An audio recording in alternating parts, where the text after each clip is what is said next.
Welcome, welcome. Bear with us for just a moment here while Alan comes back, or while Alan starts his stream up, and then we will do the proper introduction. Hello, Shalom Shire Farm. Thank you for being here. And everyone else tuning in. Tonight, we'll do an intro in just a moment here.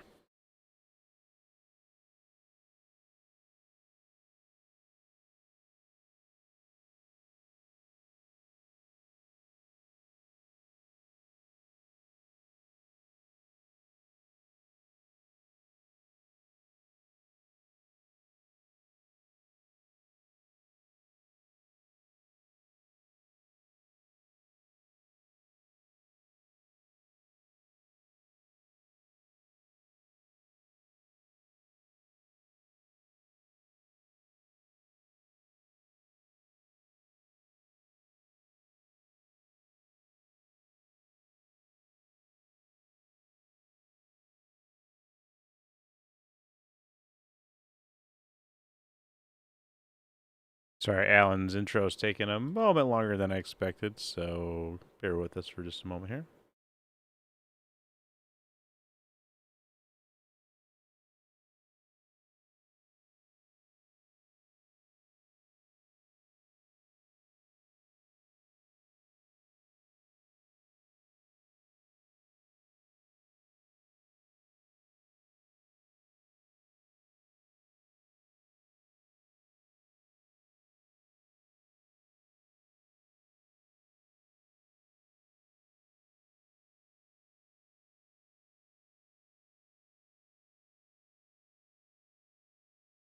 All right, gentlemen, we're live. Hello and welcome to Æther Roundtable number 43, or again 44, depending on your canon. Tonight, we are going to be talking about, the working title is Relativity of Simultaneity and the Sagnac effect. And Alan's going to be giving the presentation over at Space Audits and here at here on the Æther Cosmology server. And yeah, really been looking forward to this one. More coverage of special and general relativity and presumably some Æther drag. So, Alan, whenever you are ready, sir, take it away. Thank you, sir. Give me 1 second. I'm going to restart Discord. My virtual webcam didn't seem to pull through. Ooh, okay. No problem. So, he will go ahead and restart. And yeah. Thanks again, everyone, for tuning in. And I hope you all are ready to learn about lab frames. Dang, that sucks. I was going to do it from that so you guys could see me as well. Why is that color? Hmm. You don't have a backup webcam already? Yeah, that made it worse. 1 second. All right, well, all right, no worries. No webcam. Sorry about that, lads.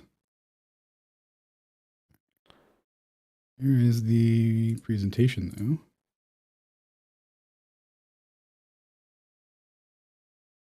All right, we're live. All right.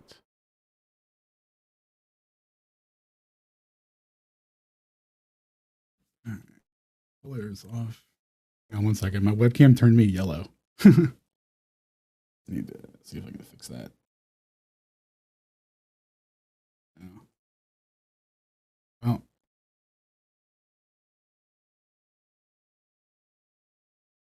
Nope. Yeah, it's definitely not the right color. All right. Doesn't matter.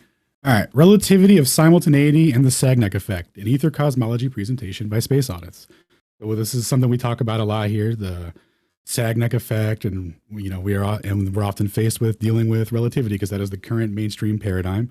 At the current mainstream physics is built upon special relativity, general relativity, and quantum electrodynamics. So what we're, as we're coming to our own with Æther cosmology, what we're having to battle with is going through the history of physics and reinterpreting, experiments and figuring out what the ether interpretation of that would be, without covering it up or without doing convoluted math equations to make the measurements whatever we want them to be, just trying to take them at face value. So this will be a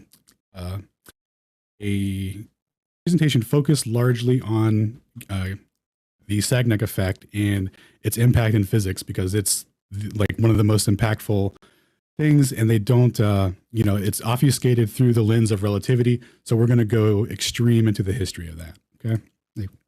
All right. All right. So to begin, kinematics and dynamics. Quote from Bennett the other night: if you remember nothing from this presentation, kinematics is measurements, dynamics is predictions of motion. Here are the equations that dictate kinematics. And equation number 3 is missing a t squared at the end there. It's a error in the display for whatever this is, Obsidian's preview thing.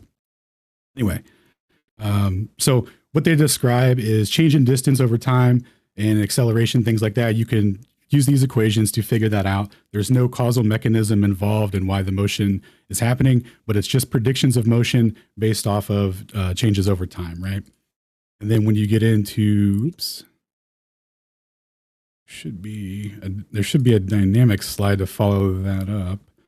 Okay, so anyway, the dynamics is the future predictions based off of real forces. So the slide for that's missing. Apologize. Back to, dang it. Hang on. Trying it from a new interface here. Okay, so the important equation here that will be, or the important reference that will be talked about a lot is c, light, the speed of light.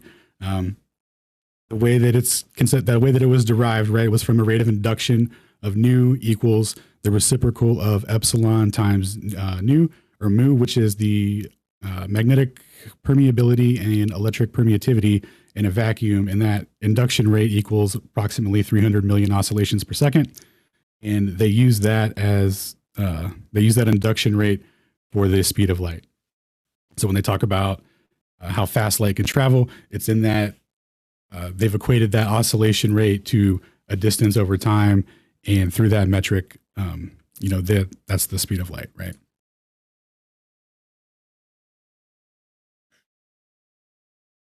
And okay. All right. Now, when Maxwell's equations were derived, and there were some subsequent experiments that went on, and we're told this narrative that only special relativity could rectify Galilean relativity with electrodynamics, and this is done by introducing the time variable, right? So special relativity introduces the t variable to the XYZ Cartesian coordinate system, and making it, adding that fourth dimension, they say, right? So with that fourth dimension, they're able to describe motion, right? Because what's motion? It's a change over time. Well, you can't describe motion if you don't have the metric to to have it based against, right? So introduction to time through special relativity, we're told, is like this mutually exclusive. We were lost in the dark. Can't figure out nothing without the introduction here. Well, the way special relativity talks about time, right, is it breaks it down into proper time and coordinate time, where proper time would be the time in the frame of motion, and the coordinate time is set to the rest frame, right? So if there's two observers in relative motion, one of them will be in rest, and that will be the coordinate time, and the one that's in motion will be the proper time, right? And he will measure everything at the speed of light. If he's in rectilinear uniform translatory motion, then he'll measure the speed of light at c, because he'll experience link contraction proportional, right? But to his velocity. But let's see here. But anyway, what the point here is to make it seem like time is in the moving frame, and it's arbitrary in setting the coordinate time to, like, literally calling the rest frame coordinate time as if it's just like as if that's just some arbitrary ds. Proper time is defined by the moving frame, because everything's relative, right? So that's the distinction they made there. But there was already a derivation for it by Hertz and some other people, and you can actually use this. It makes all the same predictions, right? So instead of having time as partials, you have it as an absolute. Then you have the motion frame, right, as the differential from the proper time. Like that would be, you just invert it to coordinate time, and oh my God, everything works again. Nothing's broke. Everything's fine.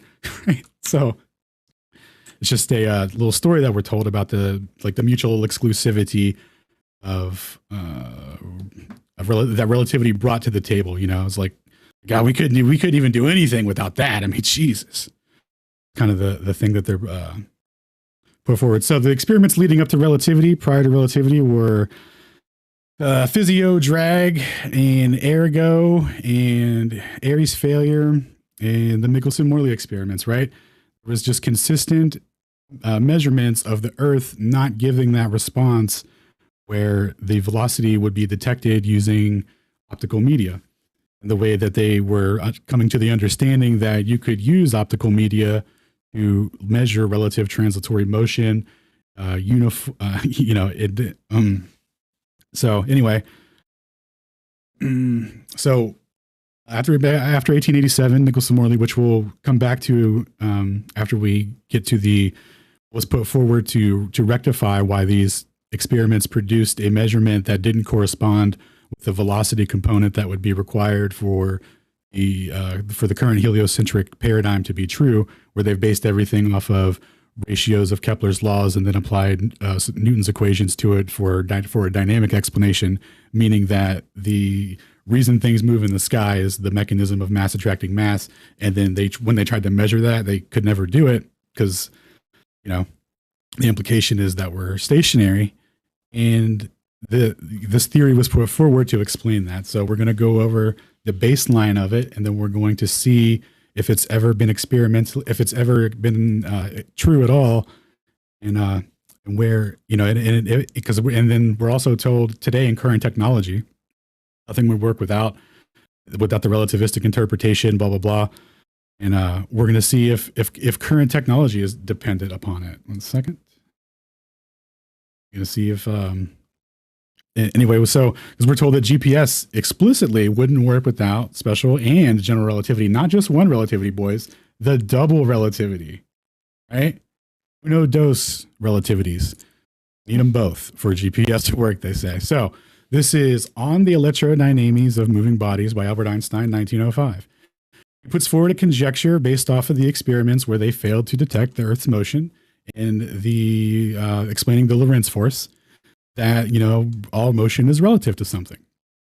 And the conceptualization of electromagnetic propagation and lines of force and all that was, you know, through this medium, like a fluid medium, an all-encompassing medium, right? But their conceptualization of it was mostly stationary because they couldn't rectify it logically with experiments where they would get like a drift measurement, but then it wouldn't be a measurement that would correspond to heliocentrism. So they were really trying to narrow it down to, this is the cause of they were trying to get that elusive first order measurement of the Copernican principle, dude. That's really what they were trying to do. So anyway, Einstein says here that in any frame where the laws of Newton hold true, right? So going back to Newton bucket, any frame where you don't have to introduce fictitious forces or the laws of dynamics make the wrong prediction, right? As long as they hold good, this theory will hold good. And further, he says that the speed of light is independent of the motion of the emitting body, right? And what he means to say here, because this is a little ambiguous, but he's not saying anything new by saying that, although physicist lads knew that at the time, right? It's not how wave propagation works and how it's measured. It's relative to you, like the speed that you measure a wave is relative to your velocity. So what he's meaning though is that when you're in the uniform transitory motion, that your motion can't be measured either. Right? That's what he means to say by that. So when we're in relative motion with the sun, that's why we can't measure it, because we're link contracted. Like that moving frame, that proper time, we're experiencing link contraction in that direction of motion, so we can't measure it. When Michelson turns his interferometer on, he says that the measurement that they got was close enough to a zero that they just said that they couldn't measure it, or that the speed of light was constant and there was no deviation. So based off of that logic, this is where they're taking it, right? And he says here that introduction of a luminiferous ether, so an all-encompassing fluid medium, will be superfluous in so much here as the theory will not require an absolute stationary space provided with special properties, nor will it assign velocity vectors to a point of empty space in which electromagnetic propagation take place. So here he's removing the physical substance of it, right? And the mathematical construct of it, where it's the preferred frame that you would use to measure all motion relative to it. He's saying that you can, with his theory, you can explain relative motion without invoking absolute space to accurately measure the relative motion. All right. Next slide. Oh, in the kinematic part of the theory here, we call it the stationary system, and then he's going on to define time and proper time earlier. So earlier I kind of went into detail about it with the Hertz thing. But this is the introduction of the idea that there's no absolute time, there's no absolute space. When he says to a friend, locally, hey, meet me at 7 o'clock for coffee, that guy knows what 7 o'clock is, but somebody in another time zone would have no idea what 7 o'clock is. Like, it would be a different time, right? So it's relative, like this is what he's getting at. So, and then he goes on to define proper time as the time in the moving frame, relative to the coordinate time, which is the irrelevant arbitrary frame that doesn't matter. All right. And then he goes on to show here a roundabout way to say that the one-way speed of light is equal to c, like from the derived the way Maxwell derived it, with the reciprocal of epsilon and mu. So what he's showing here is that the time that the signal will take going back and forth will be equal, right? Is essentially what he's saying. And he does this through a nice little thought experiment in his dome piece. And that's about it. So he's establishing this, and then obviously this is in a vacuum, so we're not accounting for any media drag or anything like that. So all right, there we go. So that's how he's establishing that one-way speed. Sometimes you'll hear people say, oh, we can't measure the one-way speed. We don't know the one-way speed. It's ambiguous. It could be anything. The light could travel slower there, a little bit slower on the one-way, and then, twice as fast on the, all that kind of stuff, right? It's literally, if you're into Lorentz symmetry, right? If you're into adhering to Lorentz symmetry, you can't deviate from it being equal in the, on the one-way trip. Equal to c on the one-way trip. And then he goes on to show here that if you introduce motion to a frame, you would have to use absolute space to explain it, because they would two clocks would not be in sync, right? So he's defining here, they didn't have atomic clocks back then, but he's defining like a little a little ping pong ball going back and forth at the speed of light, and that's what he's talking about here, and keeping that in sync with another ping pong ball doing that the same rate, but then this one's in motion now. Right, so he shows here that they will not be in sync. And how do we rectify this, my dudes? Because my dude said earlier, you don't need no absolute space. Well, this was how he derives this is how he derives the introduction to Lorentz symmetry, right? So we hit him with a little, this is the gamma factor. This is link contraction, time dilation we've all heard of. This under the velocity component put in there will give you how much link experience in your frame. So they were going to always measure ceiling, but somebody relative to you, would see the velocity difference. So the physical meaning of the equations obtained with respect to the rigid bodies and moving clocks. This is really important here because earlier he said, any frame where Newton's equations hold valid, right? And sometimes Newton's equations hold valid in rectilinear uniform motion frames, right? So if that's so what he's defining here is he's saying, he gives the example, he says, and if a clock A is moved with a velocity nu along A to B, or AB to B, then its arrival at B with the clocks would be no longer synchronous. But if a clock moved from A to B lags behind, in which the order it remained at by 1/2 times t nu squared over c, t being the time for the journey from A to B. So he's saying that, they'll be out of sync, and his equations will hold true for a clock moving around the equator, right? Relative to one stationary at the equator. So this is the example he gives. And then he says, it is at once apparent the results hold good if a clock moves from A to B in any polygonal line and when the points A to B coincide. If we assume the results proved for a polygon line is valid, it is also good for any continuously curved line. What shape does a pop quiz, everyone? What does a continuously curved line shape make? Anyone? Blob. So, how dare you? All right. So, and the logic here, of course, is pretty sound, actually. If you extend any curved or polygonal line to infinity, it's not going to deviate from linear. So, logic's pretty sound there. Shout out to your boy Ein. He goes on to say, to differentiate, that he's not talking about a balance clock, which it would be like a pendulum. He's talking about a light clock. So that was the light clock at the equator. All right. So said relativity was hard, but everyone seemed to get the circle. So like that, that's, I don't know. That's pretty impressive. Everyone seemed to pick that up right away. All right, let's see here. So we got the composition of velocities. So what happens if something exceeds the speed of light? Well, we got a little velocity correction that we can introduce here that will make sure that never happens. So that's cool. So those are the rules for relativity theory. If anything is going to exceed c, you can make it not do that. And this is where all the equations apply. Uniform transitory motion in any closed polygonal circuit, and especially continuously curved line, otherwise known as a circle. Very cool. All right, so introduction to Einstein's theory, right? And the equation he used, and adherence to Lorentz symmetry from it, right?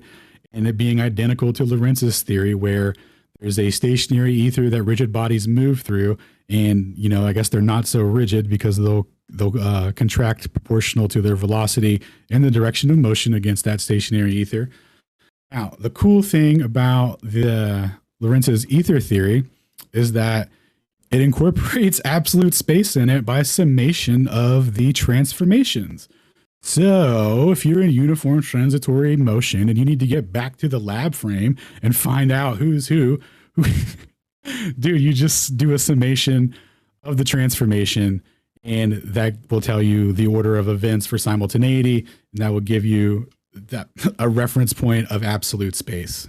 So the idea that you can Lorentz transform out of a preferred frame is actually incorrect. The complete symmetry of Lorentz is a triangle. Who knew? A devious little bait and switch there. Who knew? So they've only been showing us a linear portion of the equation, and just showing the symmetry as like the middle point here in this line. I don't know if you guys can see my mouse. Hopefully you can. Yeah. In the middle at the baseline of the triangle, right? They're just showing us that, but it's actually not. You can do a summation of these and you can find the lab frame. GG. So every Lorentz transformation that's ever been done in spite of an ether theory to show that there's no ether, boys, welcome to the lab frame. All right, so here we have Michelson-Morley, where all of physics was redefined over 6 days of data. Right. So hang on 1 second. So it's hard to get good analysis of the accuracy on the device. It's hard to find some good figures on it, or people putting numbers on it. There's usually like rough estimates we've heard from. There's that one picture. I forget the gentleman's name, but he says that the device was sensitive enough to detect 2 kilometers a second, et cetera, but we don't have anything really to back that up with or whatever, right? Anyway, what we're going to look at here is a gentleman who does a what's it called? Fourier transform analysis on it, right? So he's doing a harmonic analysis on it, on the data, and from that, he's able to extrapolate, a confidence level in whether or not the measurements that were taken were actually, null results, or if they were significant, right? If they were that delicious significant figure. So here's the data set that we're going to be looking at the graphs here in a second. And this is in accordance with approximately 8.5 kilometers a second, right? Now we have the Michelson-Morley fringe. So we'll read a little bit here from, this is from Bourne. So we have a quote here for the accuracy.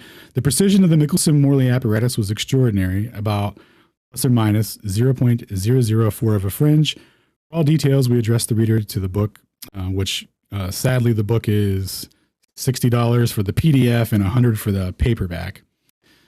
Here we're limited to just the quote from Bourne. So I guess he goes into a more extensive detail on it there. But when we were discussing the classically expected fringe, when shift fringe shifts upon the rotated apparatus at 90 degrees, namely the 2A class, approximately 0.4, he says explicitly, Michelson was certain that 100th part of the fringe of this displacement would be observable. So there he's giving the confidence level of the accuracy of the device. Right. So their interpretation of it, right, there was two ways that they could look at the data. You could say that the Earth is stationary and they detected a drift, or you could say that the Earth moves really slow, or you could say that there's a null result in relativity theory. So I guess you could say three things, technically. If you're going to take those on the first order measurement and not transform out of them or do any nonsense, right? You would just have to say the Earth's moving really slow, change all the proportional ratios to the sky, and all that. Anyway, we got some graphs here of his analysis here. Very nice, very clean. We have the data set from Michelson-Morley plotted on a graph here, so you can see the min-max peaks of the amplitudes, what those numbers look like on a graph there. So throughout the day, this is what fluctuations in the speed of light looks like. So when it's going, slightly faster and then it's going slightly slower, and the explanation for that, right, would be what they were hoping for is that it would be going slower by a proportional velocity to 30 kilometers a second. What we saw they measured was around 8.5 kilometers a second through your boy's harmonic analysis, right? Most people say that it's 6.5. Actually, I've seen 6.5 to 7.5 cited a couple of times and stuff, but like it's generally within this range that it's talked about. Now, obviously that's outside of the confines of heliocentrism if you were to take that as a first order measurement. It's too big of a measurement to be link contraction and time dilation. That's why they have to round it to 0, right? So, and just say that you actually can't measure it because you're already contracted. So you're actually just measuring CSC is what they're, what they put forward, right? So we look at the data here, and there are 2 days that are super significant, right? 9 and the 8th, but the whole data set looking pretty good for the significance of the measurements being non-zero, right? There's I have the notes up, but there was my dude went as far as to say is he had sigma 5 confidence in what was it, number 9, I think it was.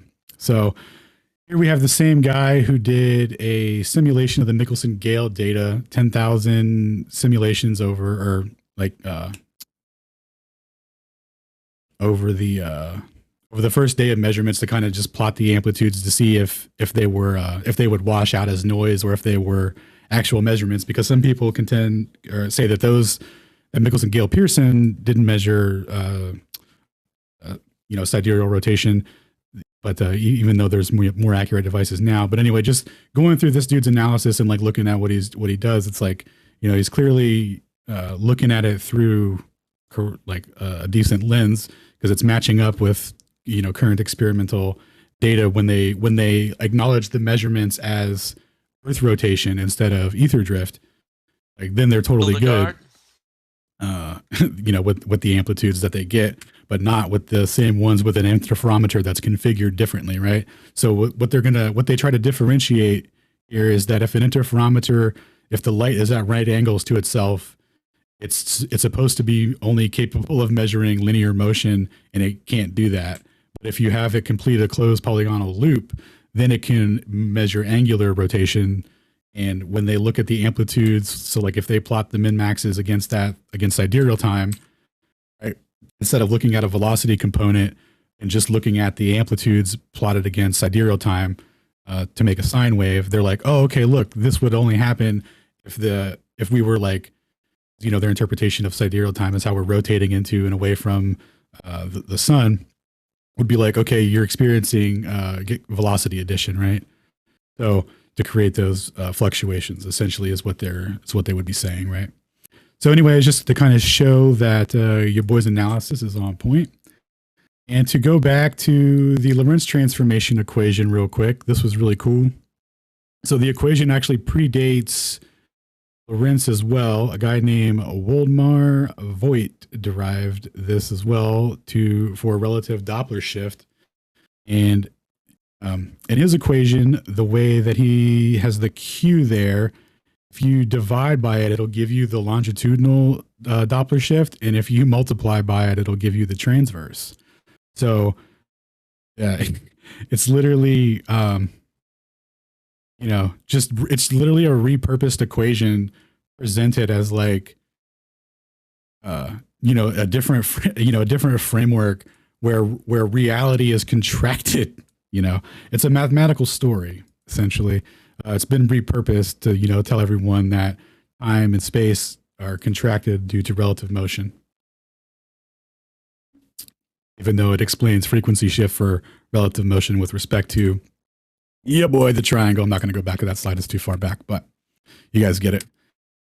All right. So after 1887, Michelson-Morley, they were like, okay, I guess right angle interferometers are a no-go.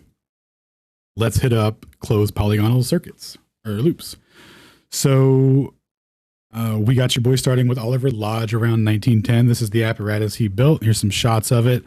So this is an axis and a rotor to spin this up top here.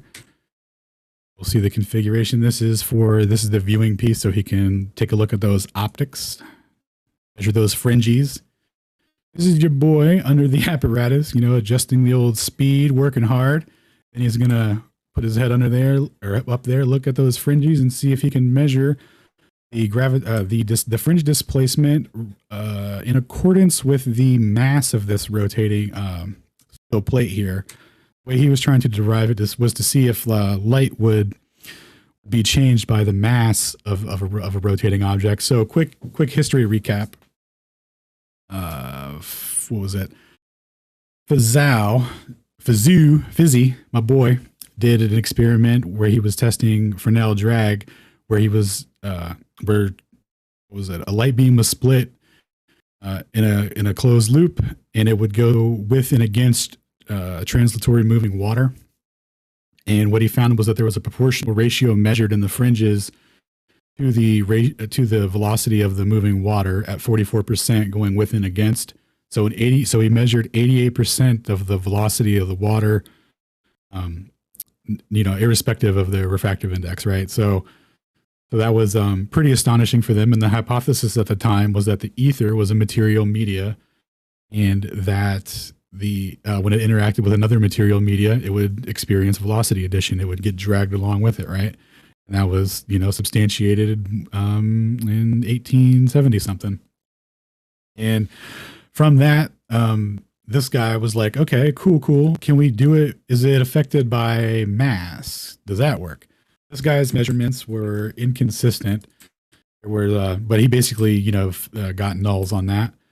And there was a modern one that was done that was more accurate, better. He got better results than this guy, but still not conclusive. So on testing it on mass. And then I need the years for these. Oh, cool. The notes are right here. It's low key went with me.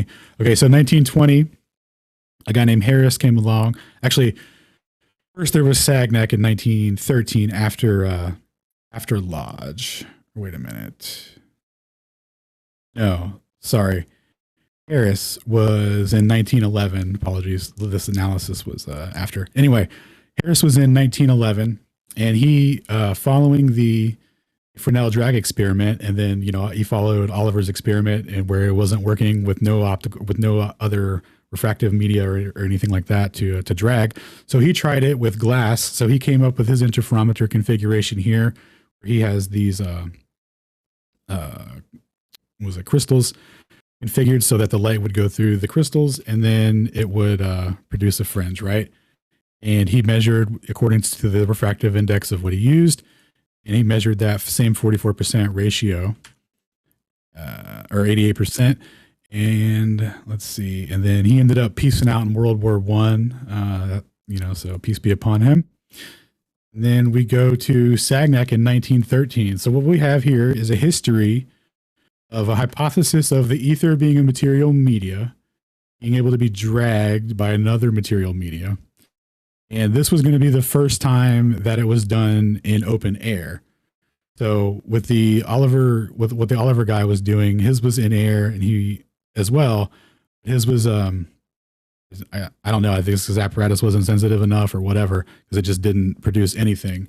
But your boy Sagnac comes out here, and he measures the fringe proportional to the rotation of the table without the refractive index. So this is the first time that the proportional velocity was measured without where the fringe exceeds the refractive index. In other words, the air isn't dragging this, and then it's measuring the velocity 44% ratio of the air. It's measuring it 1-to-1 against the ether, right? That background medium that they thought was stationary. And would only be moved if it was, being dragged or whatever with another material media. Well, and that's why Sagnac described this as an optical vortex. So he says, it's like, why would you call it that? That's crazy. Well, he goes on to explain, from his rationale, right? Thinking he lives on a rotating globe. He's like, well, the atmosphere on a globe is rotates with the globe. But within that, there's winds that go different directions. So that was his interpretation was, that there's an all-encompassing ether that must rotate with the Earth that prevents us from measuring motion like through Michelson-Morley. You can create an optical vortex through motion, in particular rotational motion. And this will be really significant here in a second, because the configuration I'm showing you here is nice, but Sagnac did a very specific configuration to be explicitly adherent to what Einstein described, and so that he could falsify his theory that there was no need for an ether and you could explain things without absolute space. It should be noted here that the equation, which I don't have, oh wait, yeah, I do. So we'll go over the equation here. So the equation that explains this and makes the prediction is it doesn't require any transformations. It doesn't require second order effects or any assumptions or anything like that. You can just derive it based off of the length that the light has to travel, the velocity of the rotation over the speed of light times the wavelength. Right? So if you know the wavelength and the other factors, you can predict how much the fringe shift pattern displacement will be. You can correspond that to the velocities, and you could start to, show that you can measure velocities with the, against the speed of light with an interferometer. That was super significant here. So remember, the uniform translatory motion, any closed polygonal circuit. If the Earth is going around the sun, that's a closed polygonal circuit. So you should be able to measure that. Now, this is the reason that orbits had to change from being, we started with circles, right? And then they said, well, they're actually ellipses, and we can apply Newtonian dynamics to them. And then they said, okay, well, here's the thing. This circle's so big, if you extend it to infinity, it's just a straight line. So we can't measure that. But then your boy Sagnac here is showing that, oh, wait a minute, you can measure it directly proportional. So Einstein never commented on the Sagnac experiment or tried to explain the effect or anything like that. Other people had to do it for him. He remained silent on it, never, ever publicly addressed it. Right? My man published a paper like falsifying his theory. The student never commented on it. Right. And let's see here before we move on. Oh, yeah. So anyway, this is why general relativity is so important as well. Because again, the orbits are going to be changed from, oh, this is just a big, long linear path to, well, it's actually a geodesic. You're actually in free fall. So, from a fourth dimensional perspective. So it's not even what you would imagine it is. You really can't, you double extra can't detect it. In the first theory, you couldn't detect it. And in the second theory, you double extra especially can't detect it. As long does everyone pop quiz everyone? Does general relativity predict that you can measure the Earth around the sun? No? Okay. All right. No, sir. All right. All right. So, how do these lads describe all these motions anyway? Rectilinear, angular, velocity, linear. What does all this mean anyway? Well, it turns out all the symbols describe the same thing, and it's all describing change over time. Very cool. Very cool. And they're putting forward that the universe, right, that the laws of physics are differentiating between rectilinear and circular motion. If you're moving in a straight line, the universe, I can't see you. Where are you? Hey, but if you start deviating into a circle where there could be a fixed point of oh, dude, the universe can see you again.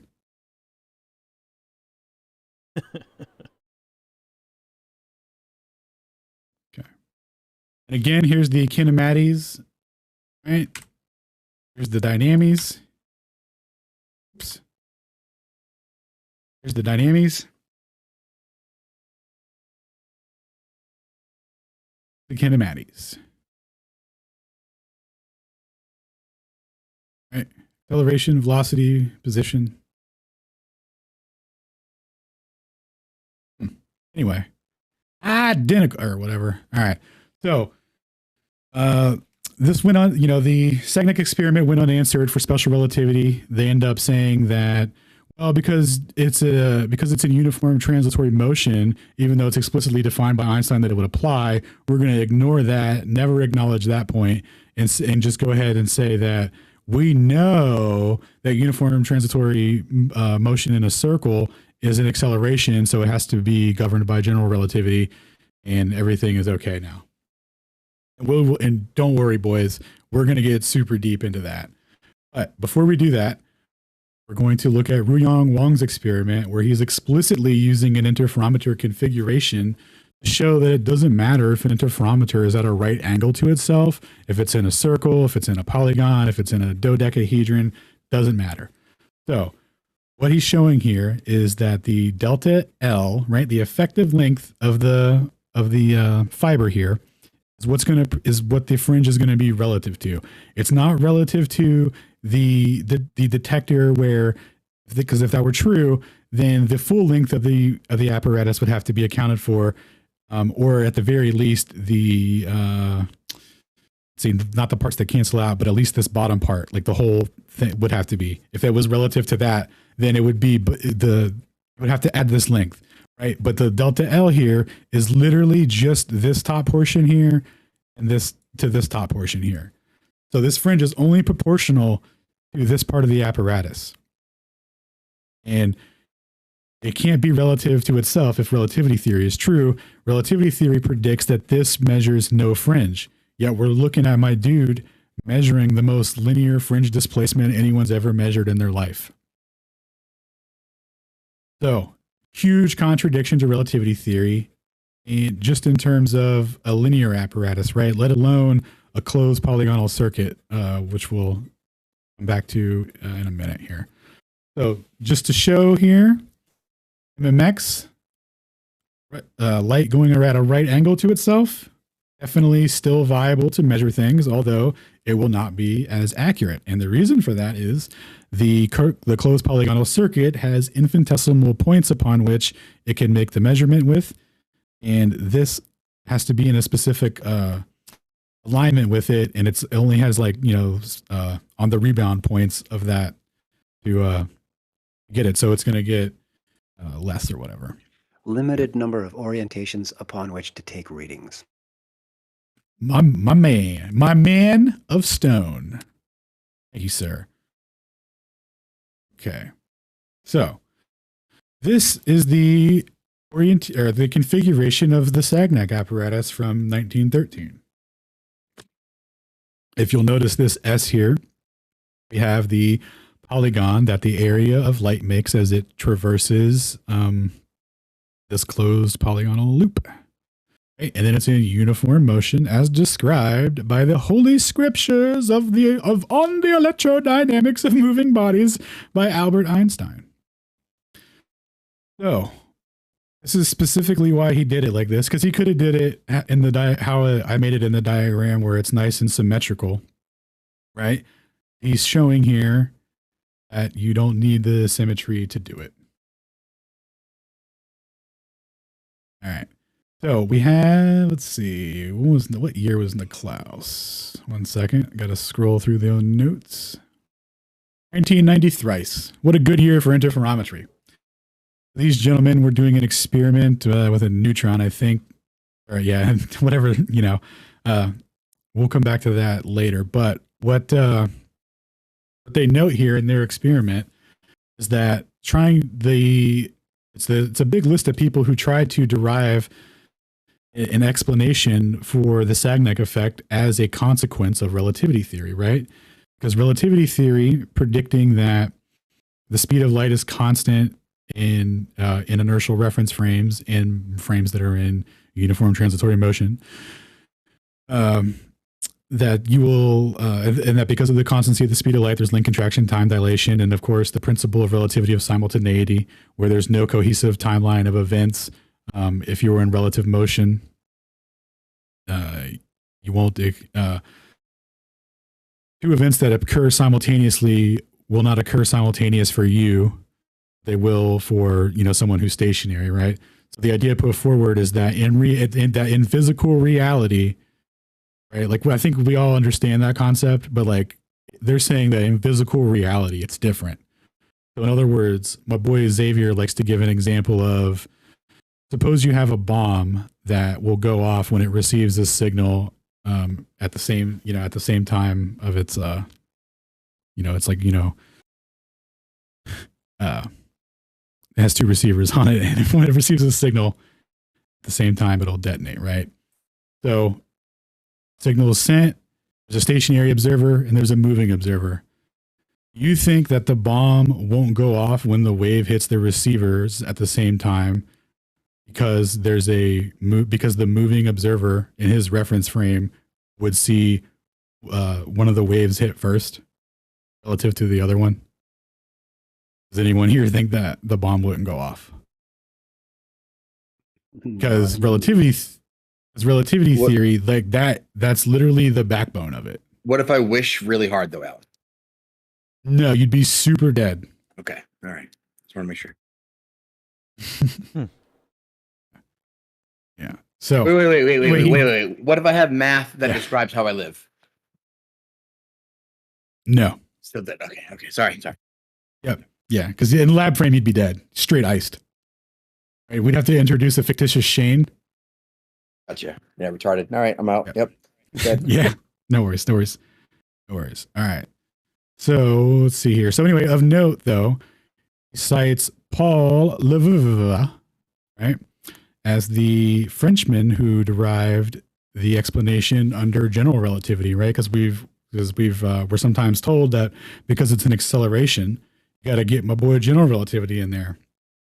So he puts forward the idea that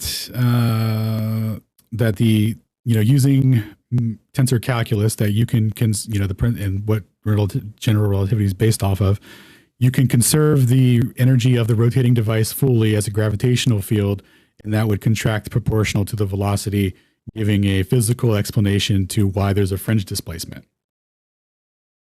Can't hear. Oh no, they can't hear the boys. 1 second, let me fix the audio. That's unfortunate. We've been very helpful. Yeah, nobody said too much so far, I don't think, but 1 second. Just for the crowd, Paul Leveux was actually Paul Langevin. He's on the left there. Paul Langva. Thank you. I'll be right back. I'm going to close Discord and reopen it. It's doing the choppy audio thing. I gotta. I hate when that happens. Can you pronounce it one more time in case I wanted to like actually try? Yeah, Paul Langva. Not you, Al. You're gonna put it in my head wrong. That's very close. It's Langevin. Langevin. No. Yeah, you got it. I'm gonna call it Longvu. Damn it. Well, I kind of like it's got some swing to it. But, the bad thing is it's in my head now is and I can't like commit a real word to it. So yeah, it sucks. You've been infected. That's why I'm trying to get it right. Okay. Well, dude, Paul I thought Langva, right? I thought Lavue and Lavant were like two different people for a while. I'd be like reading, and I would read Lavant, and I'd be like, "Well, it's not Lavue, so this must be someone different." Yeah, and it's not Fizao. Yes, Physio. Physio. That's definitely right. Not Physio. Physio, young Physio. All right, so anyway, that's the story of him deriving that. And they went along with that explanation for a while, but we're going to see a huge refutation to that later, which they promptly walk back, and then we're going to look at some analysis of its subsequent. We lost a little bit of your audio gain there, Alan. You're down a bit now. Oh no. 1 second. Oh, how is it now? Maybe it was because I was facing away from the mic. There. A little better. Son of a gun. I turned you up a little bit on my end. Oh shit! All right, give me 1 second. Which it's not a problem for me, but we're good. No, I would just keep going, man. That's good. At least check, make sure it's on the right mic. Sounds pretty good. Good now. All right. Okay, so here we have, let's see. Nice. Okay, so in the battle of who can explain this the most bestesses, we have Post here in 1967, who is trying to use special relativity to explain it. And he says here that if you separate the electromagnetic processes into their respective fields, so the electric, magnetic, etc., right? And you bind those to what he calls free space, and you have free space do the old rotating, that will drag the corresponding fields such that it will produce the fringe for the relativist, like magic, right? Now, there's also let's see here. That was his explanation for it, giving the mechanism. Yeah, so what he's saying here is essentially like, instead of using special relativity for acceleration, he's using a centrifugal potential as the mechanism to spin free space around and all that, akin to how general relativity uses gravitational potential, right? So it's not the same mechanism consistent with relativity or with special relativity, and this is going to be a conflict because there's something called Thomas precession, which we're going to get into here in a second, which this would conflict with. Let's see, because this guy goes on to say that he can actually derive Thomas precession from his derivation there. And this was checked by Ron Hatch. Now, I'm not going to, I don't know the math good enough to do that or whatever, right? But, Ron made a note to say that that was not true, that he could derive Thomas precession from his rotating free space conception. So shout out to you, boy, Ron Hatch. Let's see here. We'll come back to Post here in a minute because he's going to with the Thomas precession stuff. So we're going to move on to another explanation that was given for general relativity. This one was like all these explanations that these people try to give are inconsistent with Michelson-Morley and Michelson-Gale-Pearson, right? They can't explain why this is giving a measuring motion and the other one isn't. They can't quite seem to agree upon anything. And then we have Allie and others, and shout out to Allie, who's been trying to get relativity into meaningful technology since the 70s. But he's been trying to get it into GPS for a hot minute. So let's see here. What does he say? So yeah, so check this out. He gives a derivation for it, and then the way that it works, though, it's with respect to the central axis of the Earth. So they're not even sure if an observer on the Earth would actually measure that, because you would be in the proper time frame, because you're rotating, you're in the acceleration frame. So you wouldn't measure it because you're link contracted, time dilated. You would have to see it from the center of the Earth. So they're literally not even sure what they should measure, boys. All right, and this is a configuration that was done in 1927. Sorry, these are out of time order, but it's just the measurements are really what's important. It's just consistent repetition of different interferometer configurations that explicitly falsify relativity theory. So, this configuration, the symmetrical version here, and then he's got optical media here as well that he would do the experiment with, all showing the proportional ratios corresponding to everything. Like, they've always been trying to figure, this is why they've been trying to figure in the Sagnac effect into relativity theory, because relativity theory is a theory of second order effects, right? Time dilation and link contraction, really, really, really tiny effects. What's being measured here are first order effects, right? Directly proportional to the velocity. Oops, back, there we go.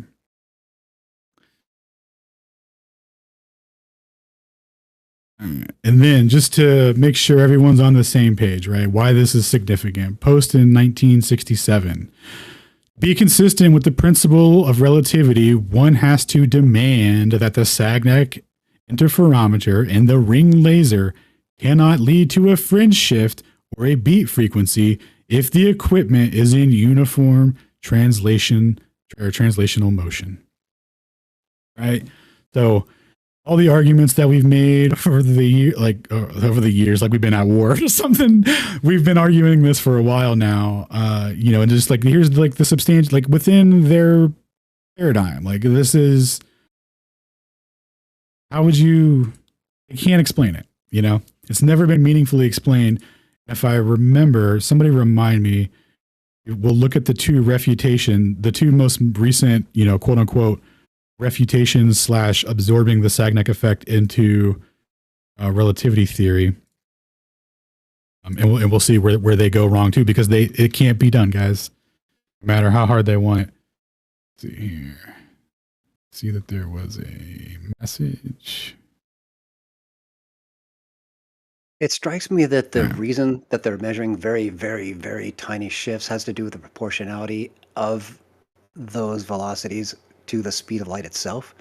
That where everything here is happening so much slower than the actual speed of light, that your interference fringes are very hard to detect because they are a small fraction thereof of that velocity up top. Do I have that correct? What's that? Yes. I think you said that the fringes are small because the velocity they're being measured against the speed of light is small comparatively. Is that what you said? Yeah, that they're a very small fraction of the speed of light that the realm we're measuring here in terms of magnitude. Oh, dude, reflects in the equation. The smallest, bro. And then it gets even smaller than this because they found out a way to do it with what was it? Some sort of X-ray emission that's basically 10. Well, yeah, we read about it. It was 10 times 10 to the minus 10, I think it was. It's like, that's crazy. Note the decimal points. Yeah, they get their decis out, but at least these are physical measurements that can be substantiated. Like that's what I like about it, is you can actually, given the metric or whatever, right? They actually have a counting mechanism for it, so that's nice at least. Even though it is insanely small. So let's see here. Okay, yeah. So specific procedure for dealing with rotation here. We have Born was clearly wrong. Feynman shows the general theory to incorporate the infinitesimal structure of special relativity, right? So there was some other derivations we're trying to explain the Sagnac effect have to use in general relativity. You can set the input and boundary conditions. So what they will do is they have a flat space-time metric and a curved space-time metric. And the flat space-time metric, which is more associated with special relativity, where you're not accounting for gravitational effects, where it's just flatness, it's not something you're factoring in. They'll take it to an infinitesimal, like same exact situation with curved metric, but then it's just like, but you're making it flat and just pretending. Like what? Like just, let's not beat around the bush, boys. So this guy tries to, let's see, we'll just read off the quote here. So the Lorentz transformation by Goldstein clearly spells out the method for handling acceleration. So this is going to be the introduction to the Lorentz boost for Thomas precession. So we imagine an infinity of inertial systems moving uniformly relative to the laboratory system, and one of which instantaneously matches the velocity of the particle. The particle thus is instantaneously at rest in an inertial system that can be connected to the laboratory by Lorentz transformation. It is assumed that this Lorentz transformation will also describe the properties of the particle and its true rest system as seen from the laboratory. So what this means here is... cool graphic, right? This is the introduction to Thomas precession. They say that an electron orbiting a nucleus, has a little magnetic field, and that magnetic field is catching a little drag or something, and it's precessing, right? And to explain this, due to its acceleration, they bring in the Lorentz rotation. We'll get into what that looks like on a coordinate system to explain what exactly they're rotating to conceptualize this. But let's see. But will this be able to explain a fringe shift pattern? We shall see. So anyway, here's what Thomas precession looks like, right? You're just inverting the world line axis with the direction of motion at any infinitesimal points that you decide, so that and in doing that, you create the equivalence of a linear transformation. So doing 2 Lorentz boosts is equivalent to a linear transformation.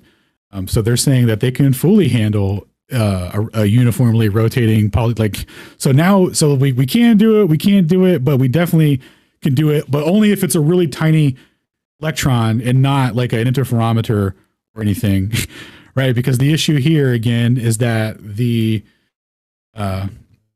doesn't produce link contraction and time dilation for an interferometer rotating at 13 meters a second on a turntable.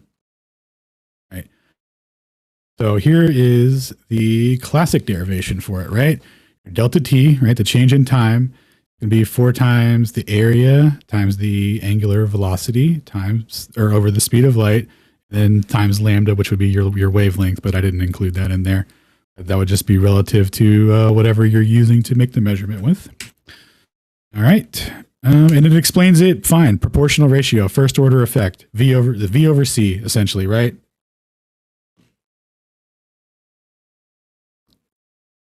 See. Surely a hero will emerge to explain the Sagnac effect as a consequence of relativity theory, special or general. Turns out that will not be the case. It was shown by Kelly in 1995 that the special theory has no relevance trying to explain the Sagnac effect as seen with the earlier speeds as shown. What you can do is you could take a disk, extend it to 1 kilometer, rotate it as fast as you want, and it'll never produce a fringe shift proportional to what is measured on the first order with the second order effects. It'll never link contract and time dilate enough to actually physically explain the fringe display, why that light is out of phase. It cannot be done, no matter how big or small you make it.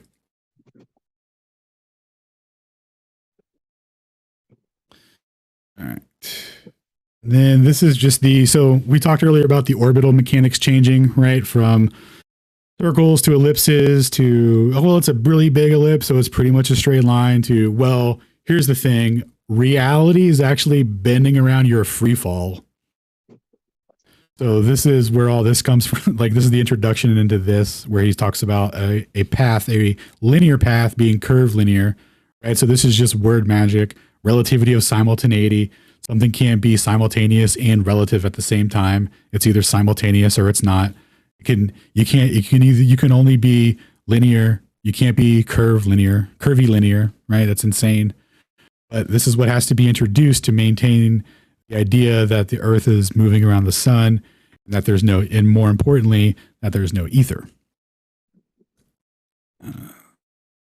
So let's see here. So just to give a little conceptualization visual for the boys of what a geodesic looks like. This is what it looks like. Traveling on the old, like we've all seen the old gravity well thing, right? This is what they tell us, right? But you would never be able to tell from you can only see this from like a fourth dimensional outside God view, right? From your path, you would literally just be free falling in a straight line. And basically not moving. All right, so remember when general relativity was thought to be the cause of the Sagnac effect? Well, insert 1942 with Dufour and Prunet. They did a configuration of a Sagnac apparatus where they, using 45-degree angled mirrors, they could have a stationary disc and a uniformly rotating disc, and they had it such that they could have an observer on the rim of the disc, and they could also have an observer fixed to the lab wall. Now, let's see here, when they do the math and relativity, right, they assume this symmetrical position because let's see, to make the path length or whatever is irrelevant. They just need to make it whatever the area is so that it'll fit symmetrically. It's like they don't care that, like, how Sagnac did that configuration where it was in different lengths and stuff. The way that they need to the way that they solve it demands that they take this position at the center so that they can put the path length, in a circle around it relative to that center point.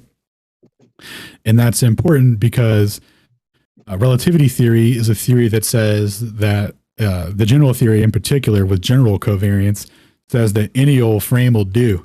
Any old frame will do her, right? So you should be able to derive it from the observer on the wall. You should be able to derive it just as good as you can derive it from an observer on the rim, right? And so we'll get into that here in a minute. So anyway, this is the configuration they used, and we'll look at some pictures of the setup here. This is what it looks like. This is what the path of the light would take. See, it would go here, recombine, your boy at the wall, or you would have your guy on the side there. This is the lowest quality picture I could find, and hope everyone enjoys.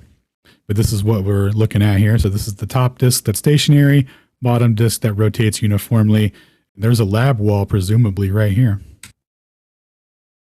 So what the lads found was that the classical theory was fully able to predict the fringes, has no problem. And the classical theory, measured the 0.053 of a fringe. And then the general theory, using the lab wall, shows 0.005 of a fringe, 10 times smaller than what was actually predicted and measured by the classic theory. Thus showing that you have to use a preferred frame. Right? And Paul Leveux makes the argument that, well, because it's in a rotating device, gravitation is involved because you're getting pulled to the center due to this other fictitious force that we invented to counterbalance the outward motion of centrifugal force. So let's see here. After that, So anyway, he says that because of that relationship, you have to invoke the center position and not use the lab wall. And that's just a way of saying, well, general covariance is not true, but it's also true at the same time. Anyway, he got slayed here. There's no answer for this. General relativity is unable to, like the substantiation of general covariance, any frame is as good as any because you can treat acceleration as gravitation through tensor calculus. When you invoke geometrically convenient positions, that you say are geometrically convenient, but what you really mean is if you don't do it in that specific way, your theory completely fails. All right, so there was supposed to be an image here, perhaps. Nope, this is just a quick recap. So Sagnac and the boys conclusively just body bagging general and special relativity, forever. There's never been a cohesive explanation for the Sagnac effect put forward that can physically explain the fringes. Just to recap here. All right, so now we're going to get into a little bit of GPS. Okay, yeah, so 1 second. Before we move on, let's talk about the Thomas precession and let's see. Okay, yeah, so if they're going to use Thomas precession, right, then they can't explain Michelson-Morley as a null because there would be a measured amount. And none of these things are ever consistent with anything, but because of the way they've just, the Earth's motion is just taken for granted so much that they just have these glaring contradictions out there that can't be rectified. And then they'll have like an isolated mathematical solution for something, but it contradicts something else, but they're like, but they forgot about that, because it's just assumed that the Earth's in motion and that it doesn't matter, blah, blah, blah. And all these are givens. So they don't, it's just not really acknowledged. But none of these are able to explain any of that. It's only through kinematic analysis that's able to make predictions that align with anything. Right, but when you actually go to measure it, it doesn't always work out for them. So here we have GPS now. We're told that special and general relativity are, explicitly work because of these theories, right? If those theories were not true, GPS wouldn't work. So, read a little bit here. The GPS tracking station clocks verify the direct effect of the gravitational potential upon the clock rate.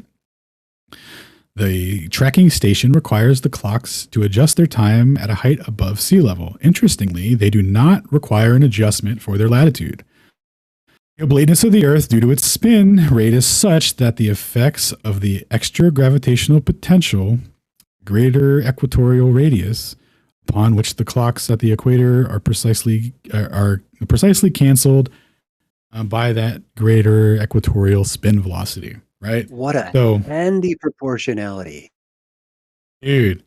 So my man just swooped up all the deflections of the verticals. We'll come back to it here in a minute, but we're just establishing corrections that are in the clocks right now for GPS. But so let's continue on here. So this is from A.G. Kelly, who wrote to the International Telecommunication Union. The CCDS wasn't able to figure out what that acronym it comes out to, but it's some international clock synchronization standard agency.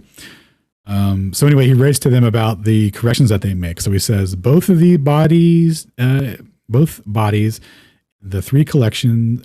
three corrections as relativistic. These are the velocity correction calculated under special relativity for use when transporting the clock. Right, so the old relative motion. And then we have the correction for the difference in the gravitational potential under the general theory. Right, now this correction here, before we move on real quick, kind of glazed over that. So this is a Sagnac correction that keeps the clock in sync proportional to its own velocity.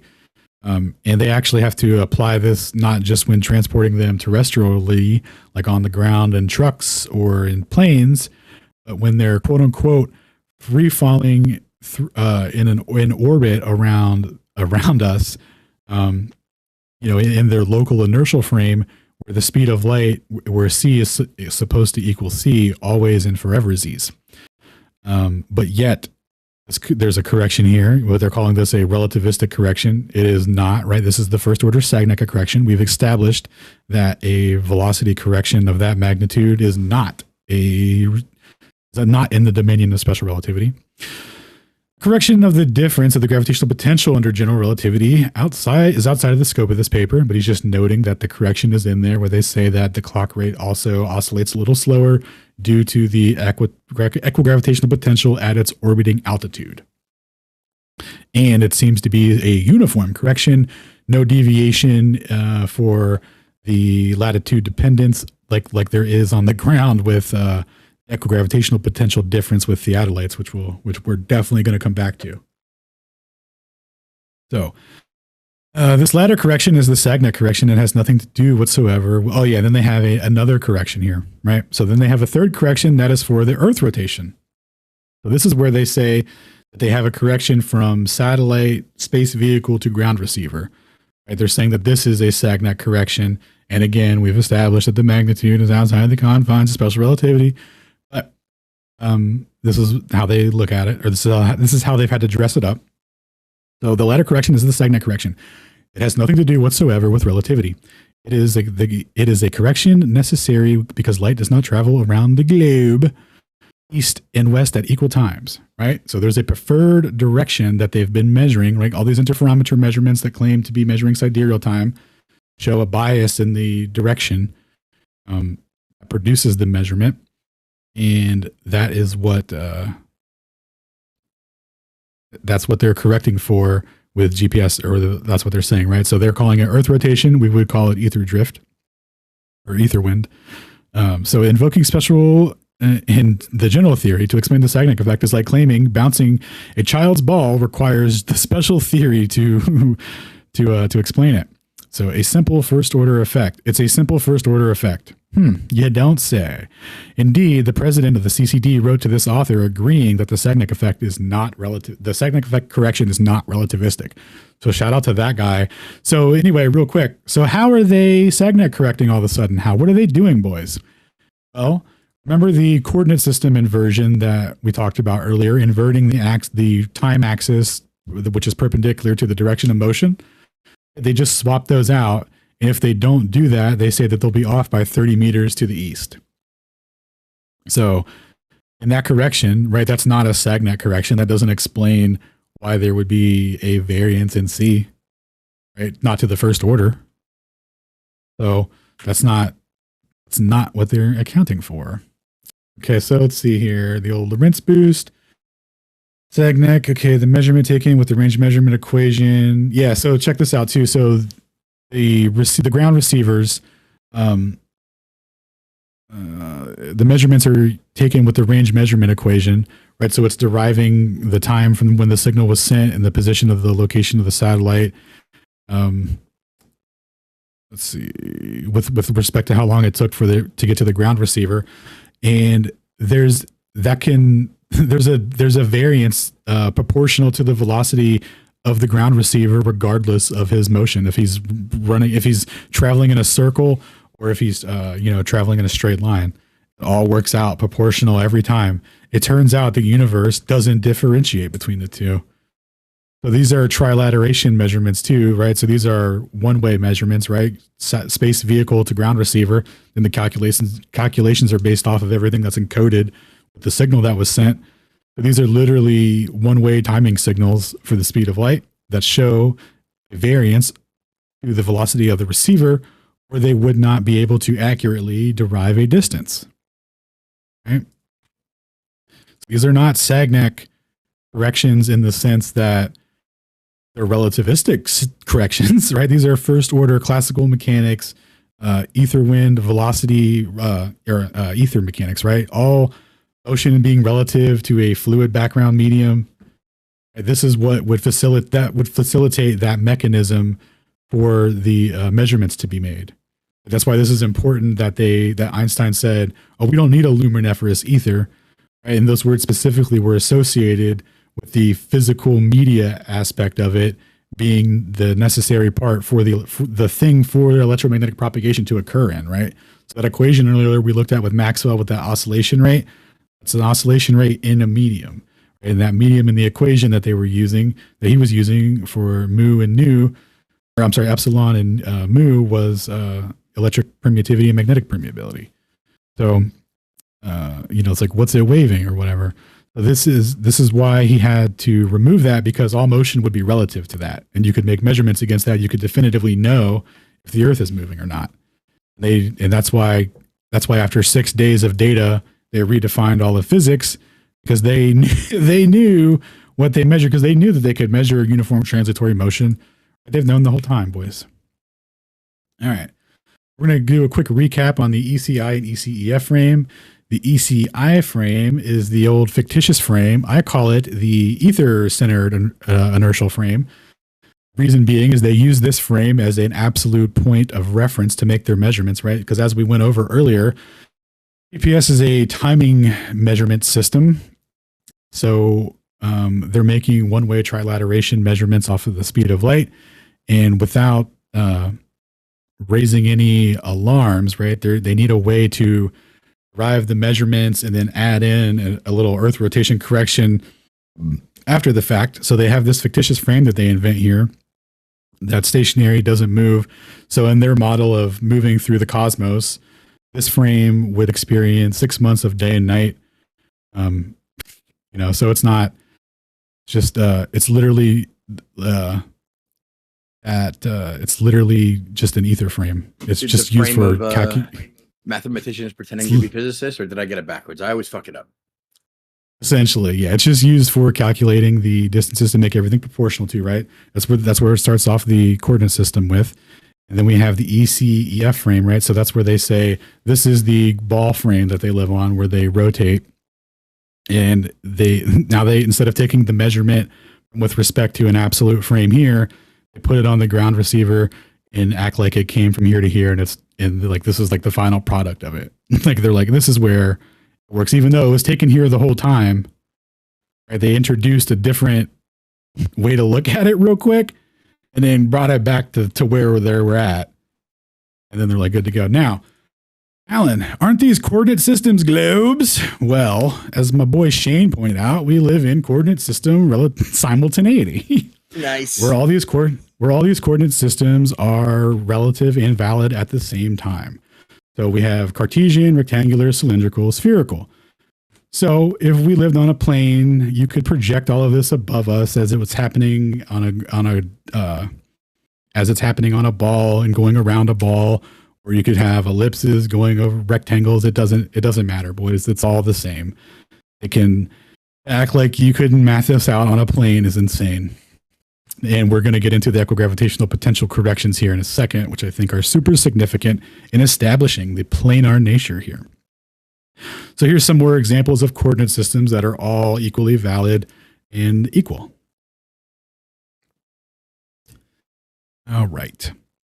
And then again, real quick, because GPS is a time interval system based in deriving distances as a ratio of the speed of light and that time difference of when signals was sent and received, you can if it wouldn't matter what shape of anything we lived on, the distance it derived would be accurate either way. Doesn't matter what coordinate system. So, okay. Now, so we're going to get into scale invariance a little bit. That's something we talk about often because that's when you change a constant in a system, one of the variables, right?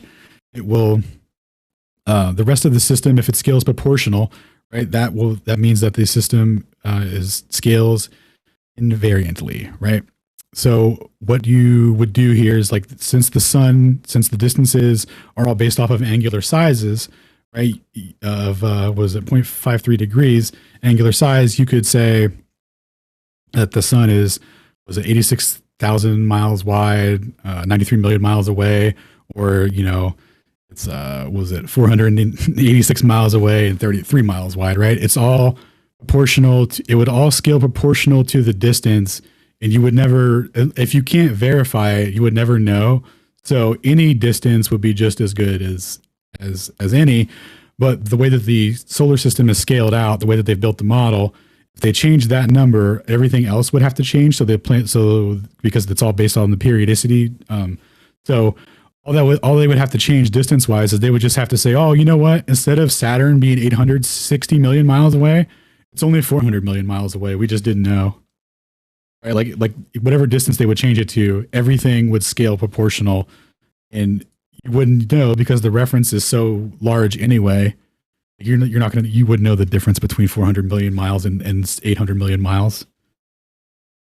So that's how that works. So anyway, to bring that back real quick before we move on, what I think is happening with GPS is, like, they send out spoof signals for a coordinate system that isn't where the craft is actually at. they send it from like where it would be if it was actually at an altitude of 20,000 kilometers and all that stuff, right? And then everything is derived proportional off of that because it's just cooked into the way that it's sent. And we'll get into corrections that they make as well, like what that Sagnac effect correction lends them the freedom to do. Okay, so for the equigravitational potential, there was an experiment in 1960 called Pound-Rebka. In 1965, there was Pound-Snyder.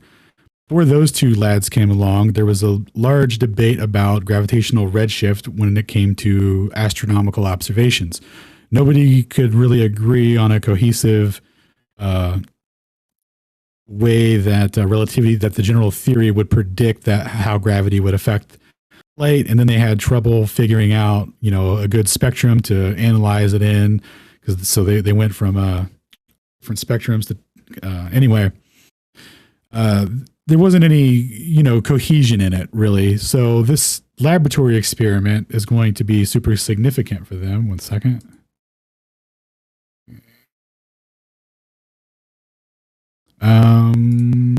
So the the experiment was going to be really significant for them because it was going to substantiate the prediction, in the lab where they could measure it from general relativity. So the setup was they were in a tower of 70 feet on the first experiment. The 65 experiment was 75 feet. But anyway, they had a tower 70 feet and they had a detector at the top and they had an emitter at the top and a detector at the bottom. So they were just emitting electromagnetic energy from the top. Then they had a Mossbauer detector at the bottom. And what a Mossbauer detector does is it converts electromagnetic energy into an electric signal based off of its frequency. So you can ratio, a certain frequency will produce a certain electric signal frequency, like a ratioed out. So it'll be proportional to what they're reading, right? So they predicted was that at 75 feet, the gravitational potential of the emitter would be of the starting wavelength and frequency would be, its original wavelength or whatever. But because of Earth's gravitational field and under general relativistic effects, the conceptualization of the gravitational field in that regard, essentially making it like a medium that you're traveling through, and it's denser as you get closer to the surface. They're saying that as you're getting closer to the surface, there's going to be a frequency shift in the light because you're interacting with that gravitational field, like the density of it, the strength of it, and it's going to physically change the frequency of light. And this detector will only accept a certain frequency. So the detector at the bottom isn't set to detect the frequency that the energy is emitted at. It's set to detect the frequency that it would be if the gravitational field shifts it such of the prediction of general relativity. Right? So they do their experiment. They send it from the top. They send one from the bottom going to the top. They do the vice versa, right? And the detector gives the measurement. Now, in their paper, they say that this isn't proof of general relativity because the classic theory predicts the same thing if the energy that they emitted traveled faster as it was falling, as if it fell at 9.8 meters per second squared, right? So as if it accelerated slightly faster, that prediction makes the same frequency shift. And thus, there is no distinction between classical and general and relativistic physics from this experiment, from their own words. And then they did the experiment again in 1965 using a gamma ray instead this time. And the purpose there, because a gamma ray is electrically and magnetically neutral. So it was to eliminate potential interference of like the apparatus, Earth's magnetic field, what have you, anything like that. Ambient background gobbledygook. So they did it with the gamma ray and they got the same measurement, but same conclusion. They didn't alter their stance on it. But they suggested at the end that they should do a detection with atomic clocks at the top and the bottom so that they could time the flight. and see if it is the speed of light that's accelerating, or if it's remaining constant, but it's frequency shifting due to the gravitational field. So it would arrive at the time expected by c and not c plus v. Right. So they've established here that there is a gravitational gradient that needs to be accounted for. Otherwise, it's going to frequency shift light.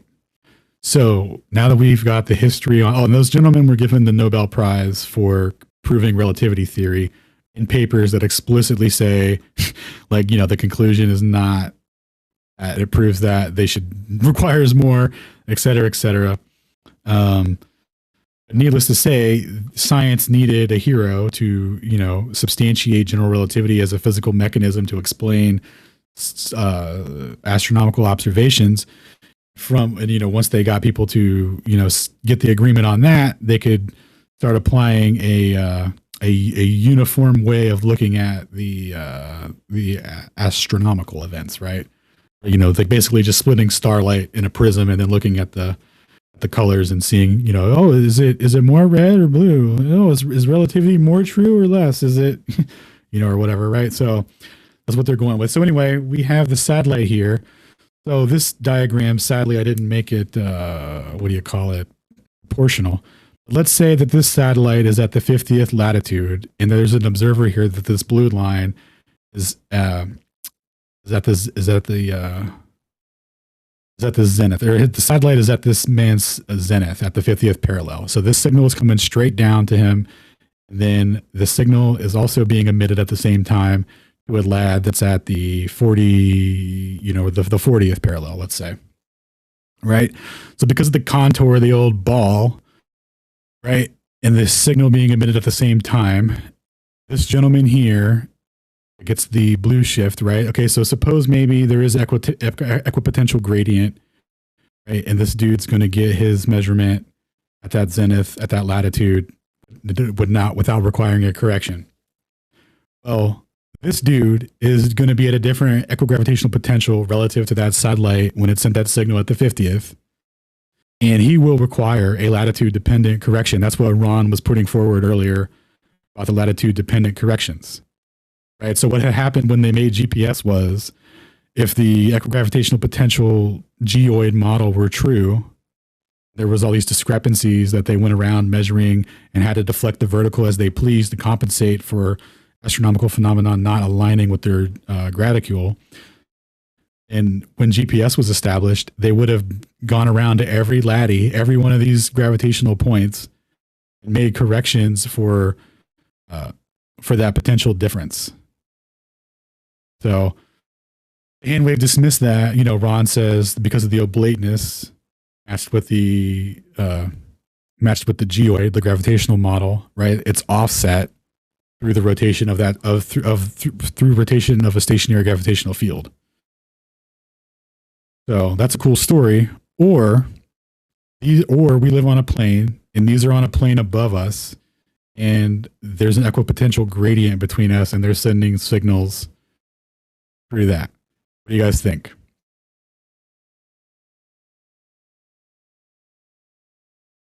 Pausing for feedback. Well, I think that the latter is going to get me castigated by society for daring to think outside of the globe. So I'll go with the former. I see. Yeah, yep. No, it's a pretty good theory. Makes sense to me. Yeah. So yeah, they go as far as to say is that when they're on the ground, they have a plub bob, and it's actually not going down to the center of the ball like they think. Right? They're saying that because of the gravitational potential difference, they have to actually correct for their plub bob being off. Right? Yep. So to be perpendicular with the geoid, right, the gravitational model, they have to offset. Now, if that's true, and it's to the magnitude that it's physically deflecting a plub bob, it absolutely mandatory has to be corrected for in the frequency of light. If they could measure it at 75 feet above the Earth's surface in a tower in a lab in Harvard, right? There is a shift, but it's all of a sudden it's equipotential. It's all good. Doesn't matter. What could that mean? Are we looking at two equipotential planes? These are things we all ponder, gentlemen. All right, so get into the corrections for GPS, right? So we're told that we have to introduce relativity to GPS. That GPS would not function without it. We went over earlier the equigravitational potential correction. We went over the Sagnac correction and the Lorentz boost Sagnac correction variant. What are they actually correcting for? Because we know that time dilation isn't of the magnitude to correct for the velocity of a moving clock. What are they really doing? Paul Marmé points out in 2000 that the equations that they're using are just the dressed up Sagnac equation. So we got the old familiar components of length, velocity, and the ratio of the speed of light. What do you know? And let's see here. So earlier we talked about Einstein's one-way speed of light and how people have an interpretation that, oh, well, you know what? Maybe it's possible that speed of light is different. And because we can only measure it on the two-way, we can never really know, right? Well, okay. Einstein clock synchronization is based off of like the protocol that they came up for it based off of his rules, right? Was that it would be the same going in one direction. So the way they have the timing set for how they calibrate atomic clocks, there's a specific protocol set up, which should be in the, nope, we'll get to that slide here in a minute. But the way that it works essentially is once they have it synchronized, because the clocks are in an inertial frame, they should never require any corrections. They shouldn't be correcting for its velocity proportional to the center of the ECI frame. That's crazy. Why would it do that? Why would it be, oh wait, unless the ECI frame is the Æther centered inertial frame. Those tricky lads. All right, so we got some experience. So they were testing out, GPS wasn't built overnight, boys. You think the Great Wall of China was built overnight and Rome was built in a day or whatever? No. GPS was built on figuring out how to get these clocks to stay in sync. So obviously there was a protocol established for Einstein synchronization, and they started experimentally testing that based off of the one-way speed. What they found was that it would work sometimes, but then the clock would fall out of sync, and it turned out to be a velocity issue. And then what they would do is they would sync a clock up and then move it to a location and then find that it was out of sync. So what they would do is send a signal with a Sagnac timing correction on it, offset it, and then it would be in sync again. So like they could never quite seem to figure it out for a while unless it, as a relativistic synchronization. So when Kelly was writing letters to all the boys at their respective clock synchronization organizations, that's what he was ascertaining about the corrections. That they're actually all just Sagnac corrections. He points out here about the meridians, right? So among the list of corrections, there is a correction involving a parameter taking into account how many meridians Earth is crossed by light or a moving clock by nu, two locations. What he's saying here in reference to the ground stations is that Lorentz flip that,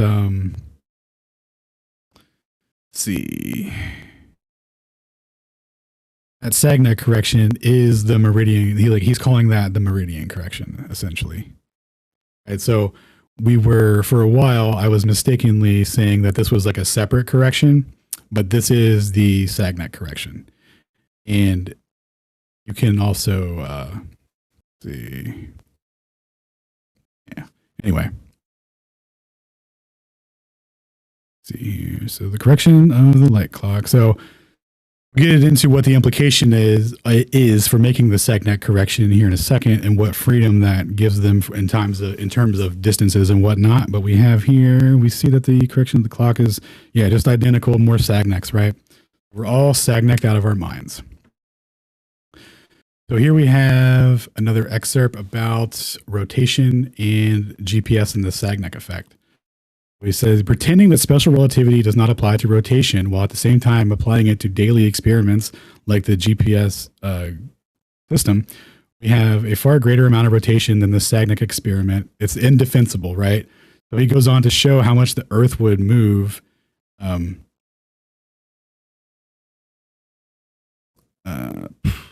based off of satellite corrections, right? That they're saying they're making. But they can't explain it with a rotating interferometer. So the original Sagnac test on Earth would have turned 2 times 8 to the times 10 to the minus 13 orbital degrees during the test. During the GPS around the world test at the equator, the Earth would have turned 10 million times that amount turned in the Sagnac effect or Sagnac test. And they're saying we have to correct for that. It's a relativistic correction. But they can't account for it on a rotating interferometer that's rotating at 13 meters a second. We could be forgiven by saying that this is very by a selection of what is termed an inertial frame. Let's see, the results are the results of the same spinning disk for any radius with a disk approaching infinity. The results approximate a straight line. So again, here we're just kind of reiterating on the on what was already established about, extending it to a straight line. It doesn't apply, it has to apply to the Sagnac effect, but it can't explain it. So you're obviously falsifying special relativity as the causal mechanism. And then he goes on to say that to be consistent with the special, this was the quote from Post that I grabbed earlier, because I went back and had to grab this for the full context of it. But so to be consistent with the principle of relativity, again, one has to demand that the Sagnac interferometer and the ring laser cannot lead to a fringe shift pattern because it is in uniform translational motion. At GPS signal receivers, they're saying they have to Sagnac correct for that. When the time the signal was sent to received, and when they did the around the world one, they were relaying a signal. Dude, come on, boys. So the Einstein clock synchronization protocol is assuming that the speed of light is the same on both trips on the way there and back. They can set up a situation where when the moving clock alpha intersects with the stationary clock, they can send a signal that encodes that time to the clock beta with the time that was sent from clock alpha, right? And then the moving clock beta receives the signal and it applies a half-time correction to the amount of the travel time from C.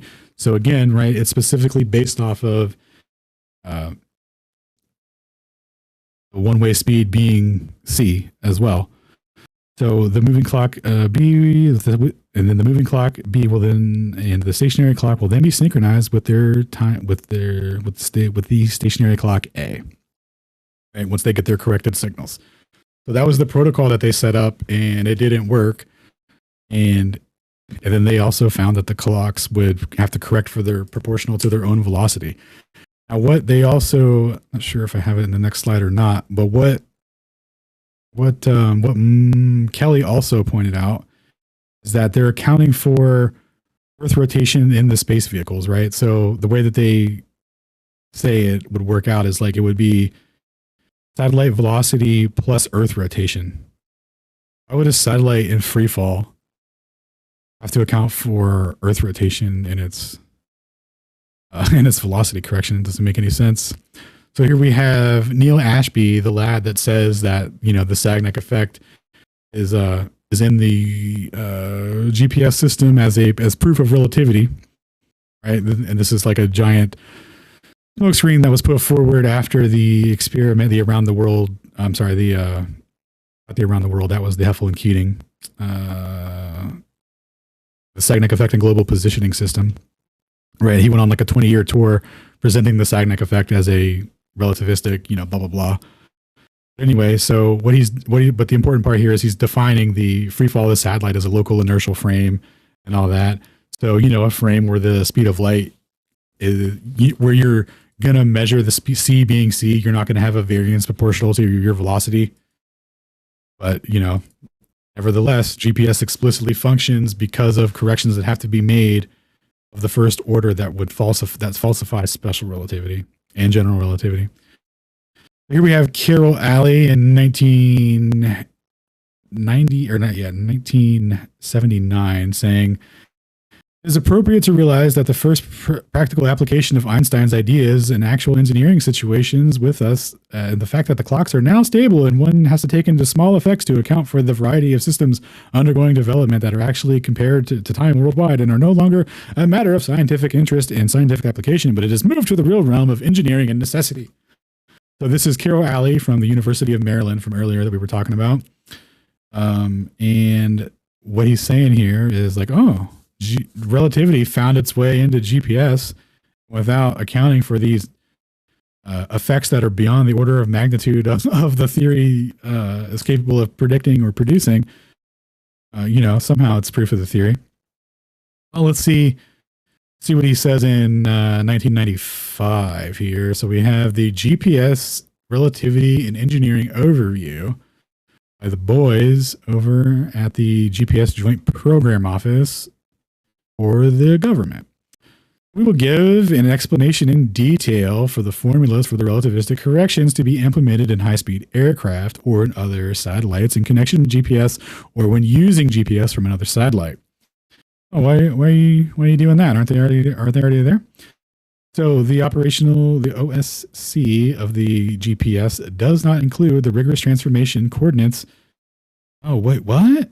It does not include the rigorous transformations between the coordinate systems that Einstein's general relativity theory would require. Yes. Transformations to and from the space vehicle and the users on the surface of the rotating Earth are done from the ECI and they are calculated. Oh, no way. So in the first order timing system, so by the way, that range timing measurement equation, you can actually use that to derive the Sagnac effect. Ruyang Wang showed that in his 2000, I'm not going to quote the year, but maybe like 2004, one of his GPS papers. He shows that how you can derive it for the experiment that this lad did here to account for it directly in the first order. Not Carol Alley. Sorry, I meant Neil Ashby here. And then he also showed it for an interferometer, right? You can do it based off of literally timing. So, yeah. So no relativity required, right? So anyway, however, the new class of user who is going to employ the satellites to obtain the time and space of the space position GPS cannot be satisfied with the current approximations. Therefore, furthermore, because of the approximations, they have not been publicly analyzed, we present a much confusion about the literature, right? So they're saying that basically, in short here, for everyday Joe use, you don't need relativity theory, and it's just easier to do it this way. But there's going to be a new class of users coming shortly. We're going to require precision beyond that which is offered now in the classical sense. So we will eventually move on, right? Then he goes on to give some derivations where he shows that the main reason that they say that they don't correct for these things is because special and general relativity actually cancel each other out. Oh, no way. So they cancel each other out while simultaneously mandatory correct. Like, okay, dude, whatever. But then anyway, we have a follow-up here from the bottom of the paper. We have Carol Alley writing in on the engineering overview here.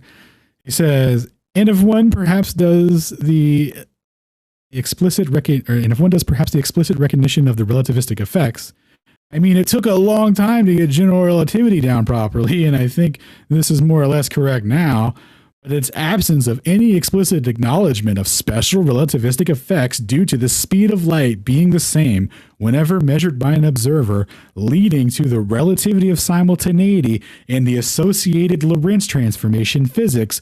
There's nothing of that modeled in the current system, and I think it should be. Thank you. Oh, no. Snap, dog. So back in the 70s, when it was now no longer a matter of just scientific hypothesis and hypothetical, what could be, it's moved into the realm of engineering necessity. And it's not present. And does anyone want to take bets if they account for it now?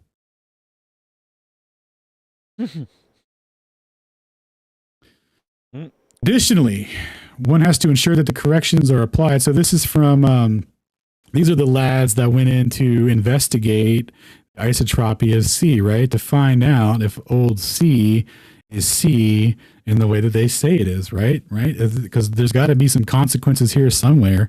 Right, so let me point this out, right? What he's asking here, right?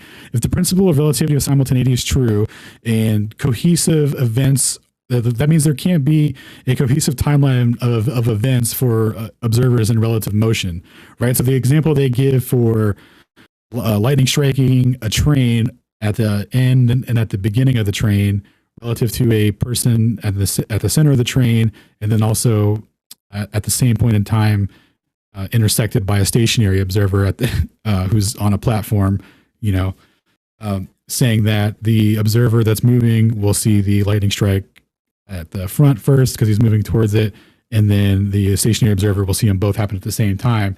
And this, if we go back to the bomb analogy, we know that it's just a matter of perception. It's not physical reality being actually different for you two. But if that were true, those observers on trains and platforms and in different relative motion to one another would all require relativity of simultaneity corrections for their timing to get the distances to be accurate, for them to have an actual position on the graticule, right? For you to be found on the graticule, relative simultaneity would have to be worked out in that respect. And guess what, boys? Nothing. It all just works out.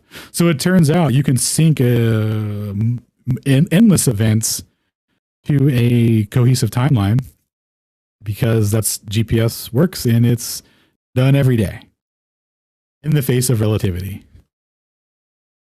and Lorentz transformations, the associated Lorentz transformation. Anyway, the lads went to go, investigate the raw data or whatever, the best that they could get to analyze anyway. And the data that they analyzed turned out to already be corrected, and they misappropriated it by calling it a correction for gravitational redshift, right? And then they say, oh, and there's also a second order Doppler shift that they have to account for.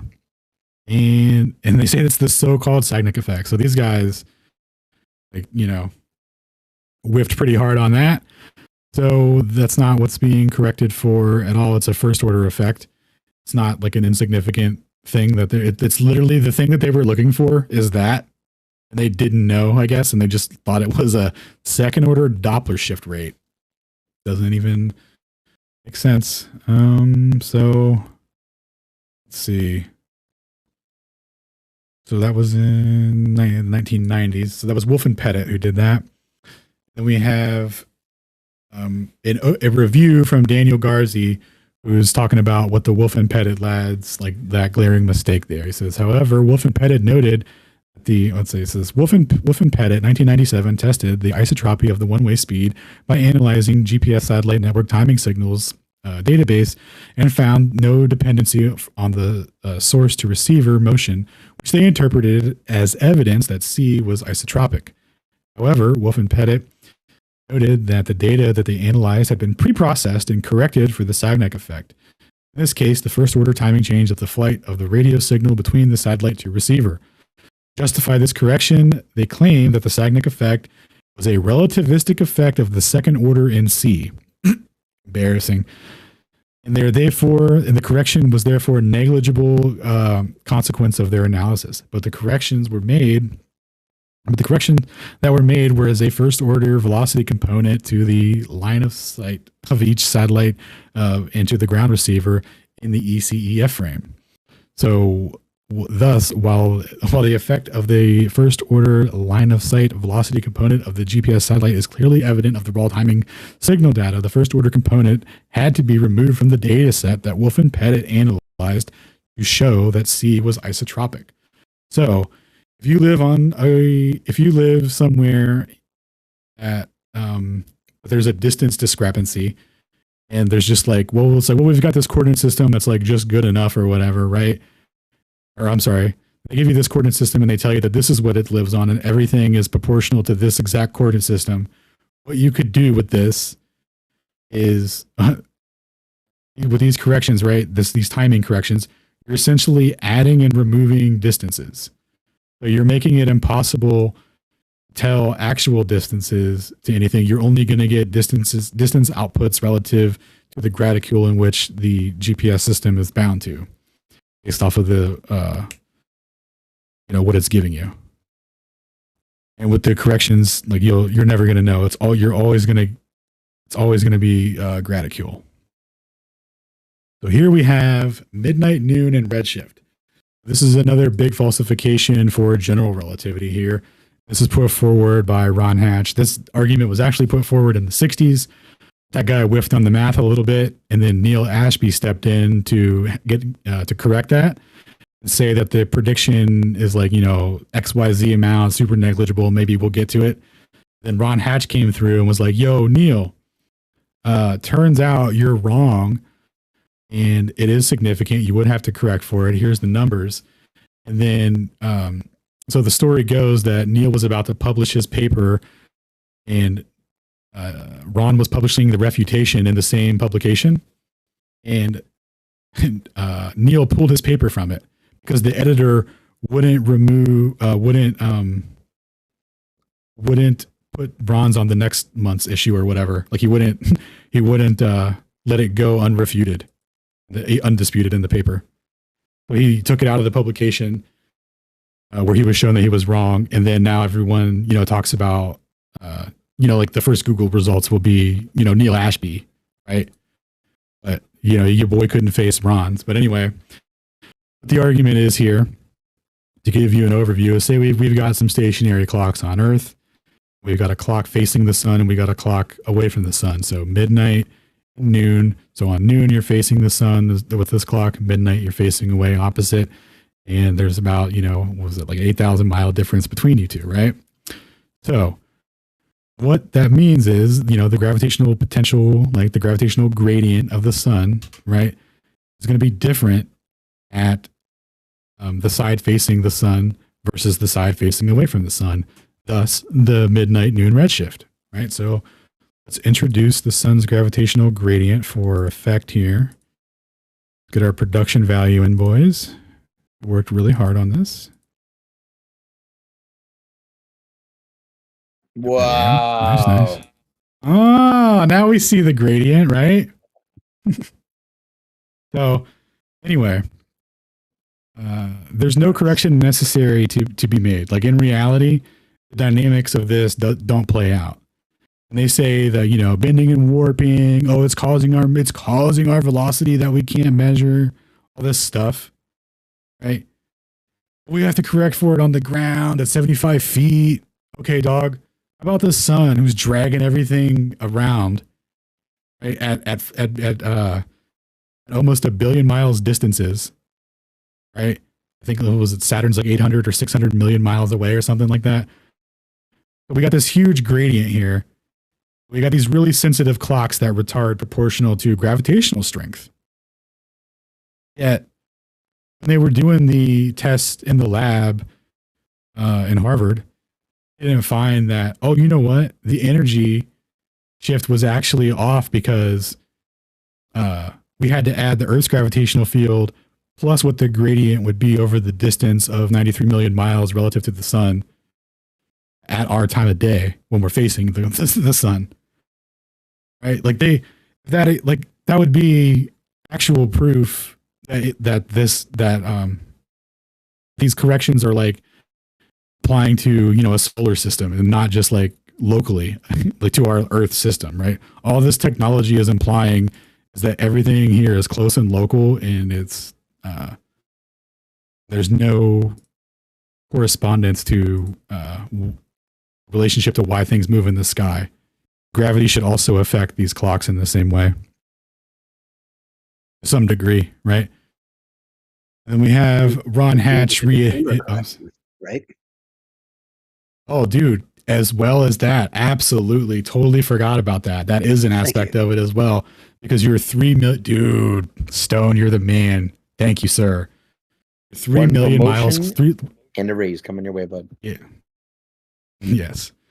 So, yeah, they should have to correct for that. And there's no change in the density gradient, right? They're no closer to the sun. Like these effects that they say are happening, just do not manifest in any meaningful way. And I was going to play Brian's video out, but I'm having audio sharing issues. So we'll do a quick recap on Twitter. I posed a question on Twitter a couple of days ago. To see what the people on the ground think, right? Is the Sagnac effect a consequence of general or special relativity? Or is it a consequence of, or is it a non-relativistic effect, right? So we'll see bookmarks, Sagnac, see what kind of responses we got. We'll start with this lad here.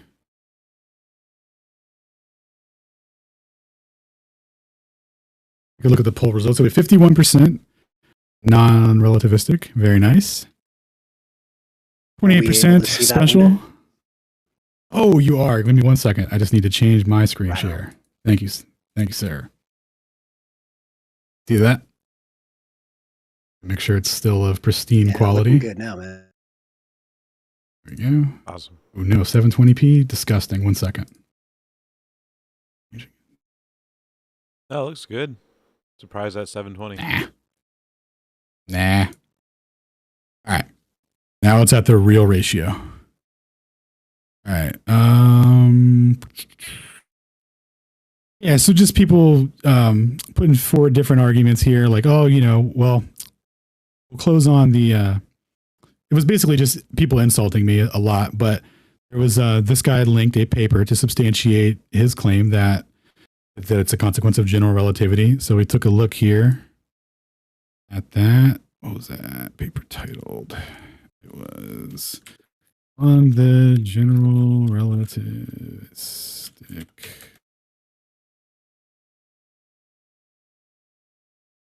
Come on, dude. There we go. Boy, Elmo. Shout out to Elmo Wobulation. So anyway, they come here and they hit up your boy, the Landau-Lifshitz metric, right, which is a which is a tensor that was forward by the boys. They got together to describe conservation laws on the on that locally rotating scale for the Sagnac effect. So anyway, you can bust this baby out. What it is, anyway, they take it to a cylindrical coordinate system here. And then do you think they length contracted or time dilate it, or did they set up a geometric conveniently position to watch from the center of the device? They watch an observer run around the rim of the device, measuring the speed of light not being the speed of light. What do you think happens?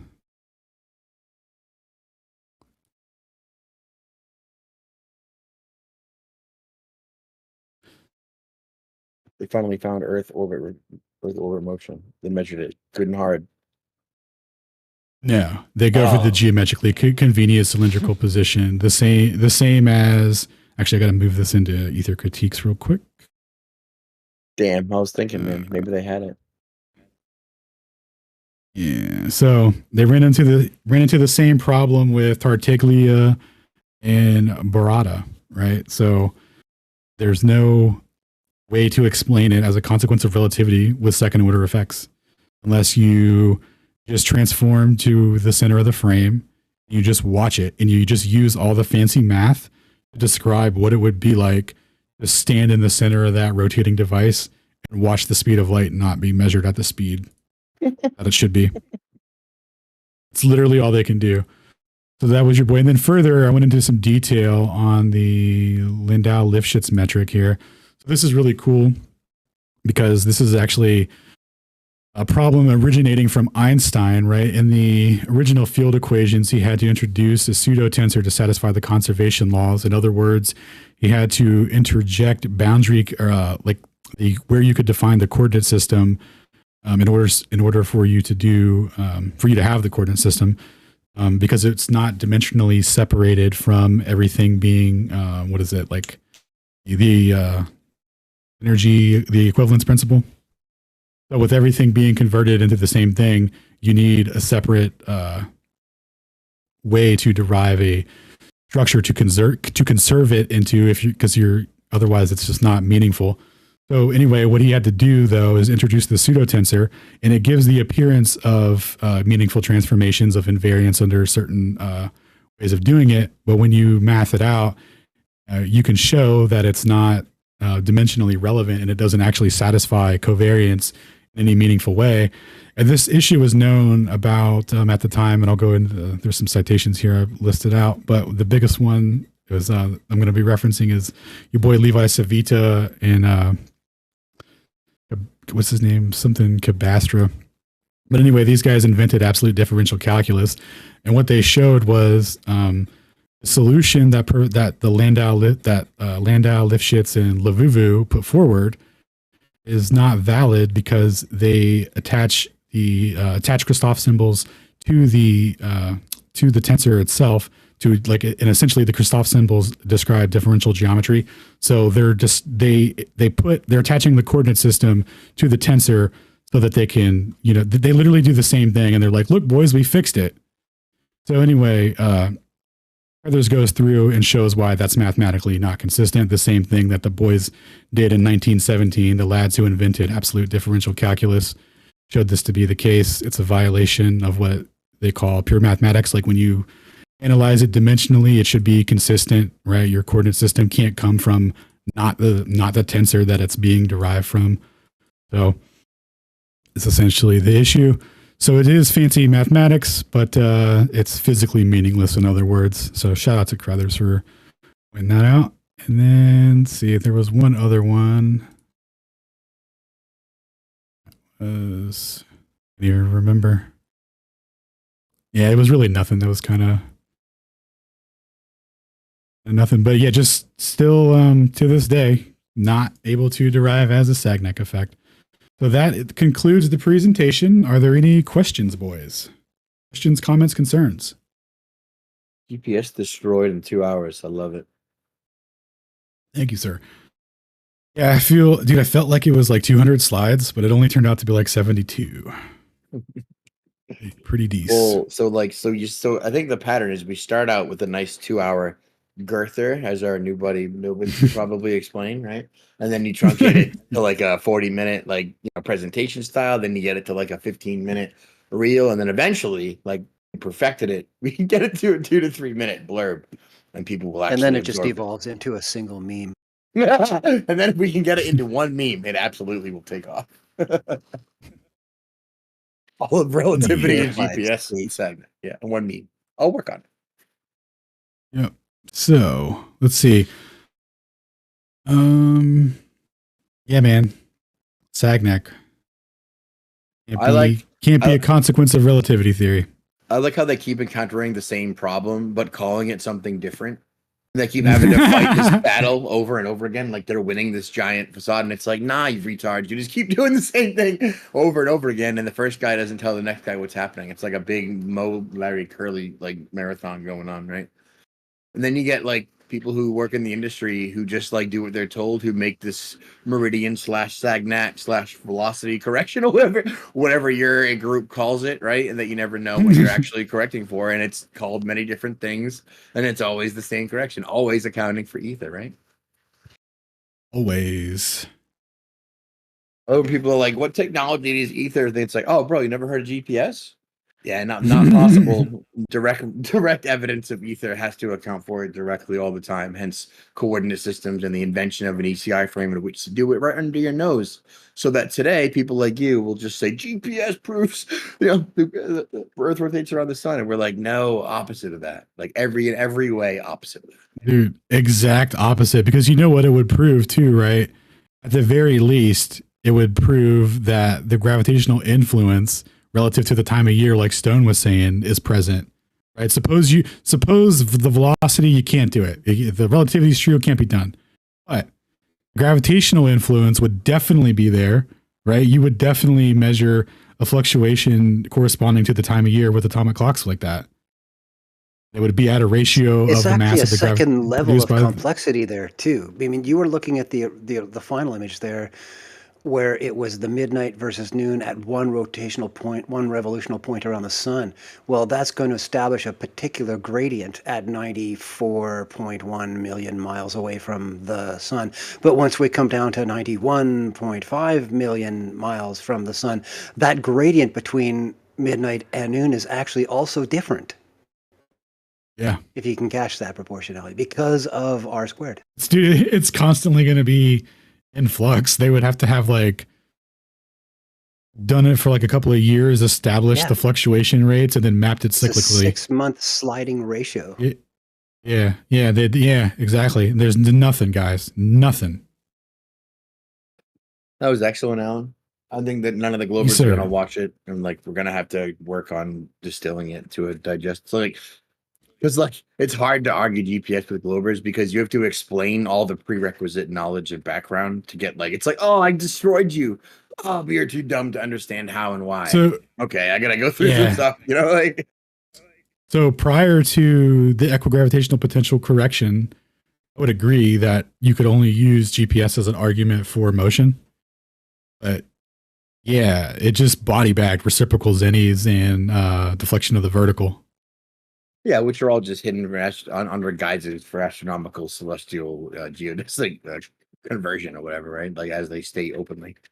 But yeah, we want to get those two together as close as we can. Yeah, like now I'll more confidently do or make it a flat Earth argument because that's easy peas. If your explanation is Earth oblate rotate through stationary gravitational field, great. Mine is two equipotential planes. and it's like now you get in trouble because all that geopotential, the equi-geopotential that we had to align to based on the geoid because of the directionality, that makes sense now, right? And it's like it's their catch-all. You remember the song wake up on the wrong side of the sleep geoid or whatever? And it's like, yeah, if you don't do that, boy, you're wrong. That's so right today though. Like if you don't do that, none of your reference framework, satellites won't work. Without that, like the whole thing would fall apart. So yeah, it's fantastic, Alan.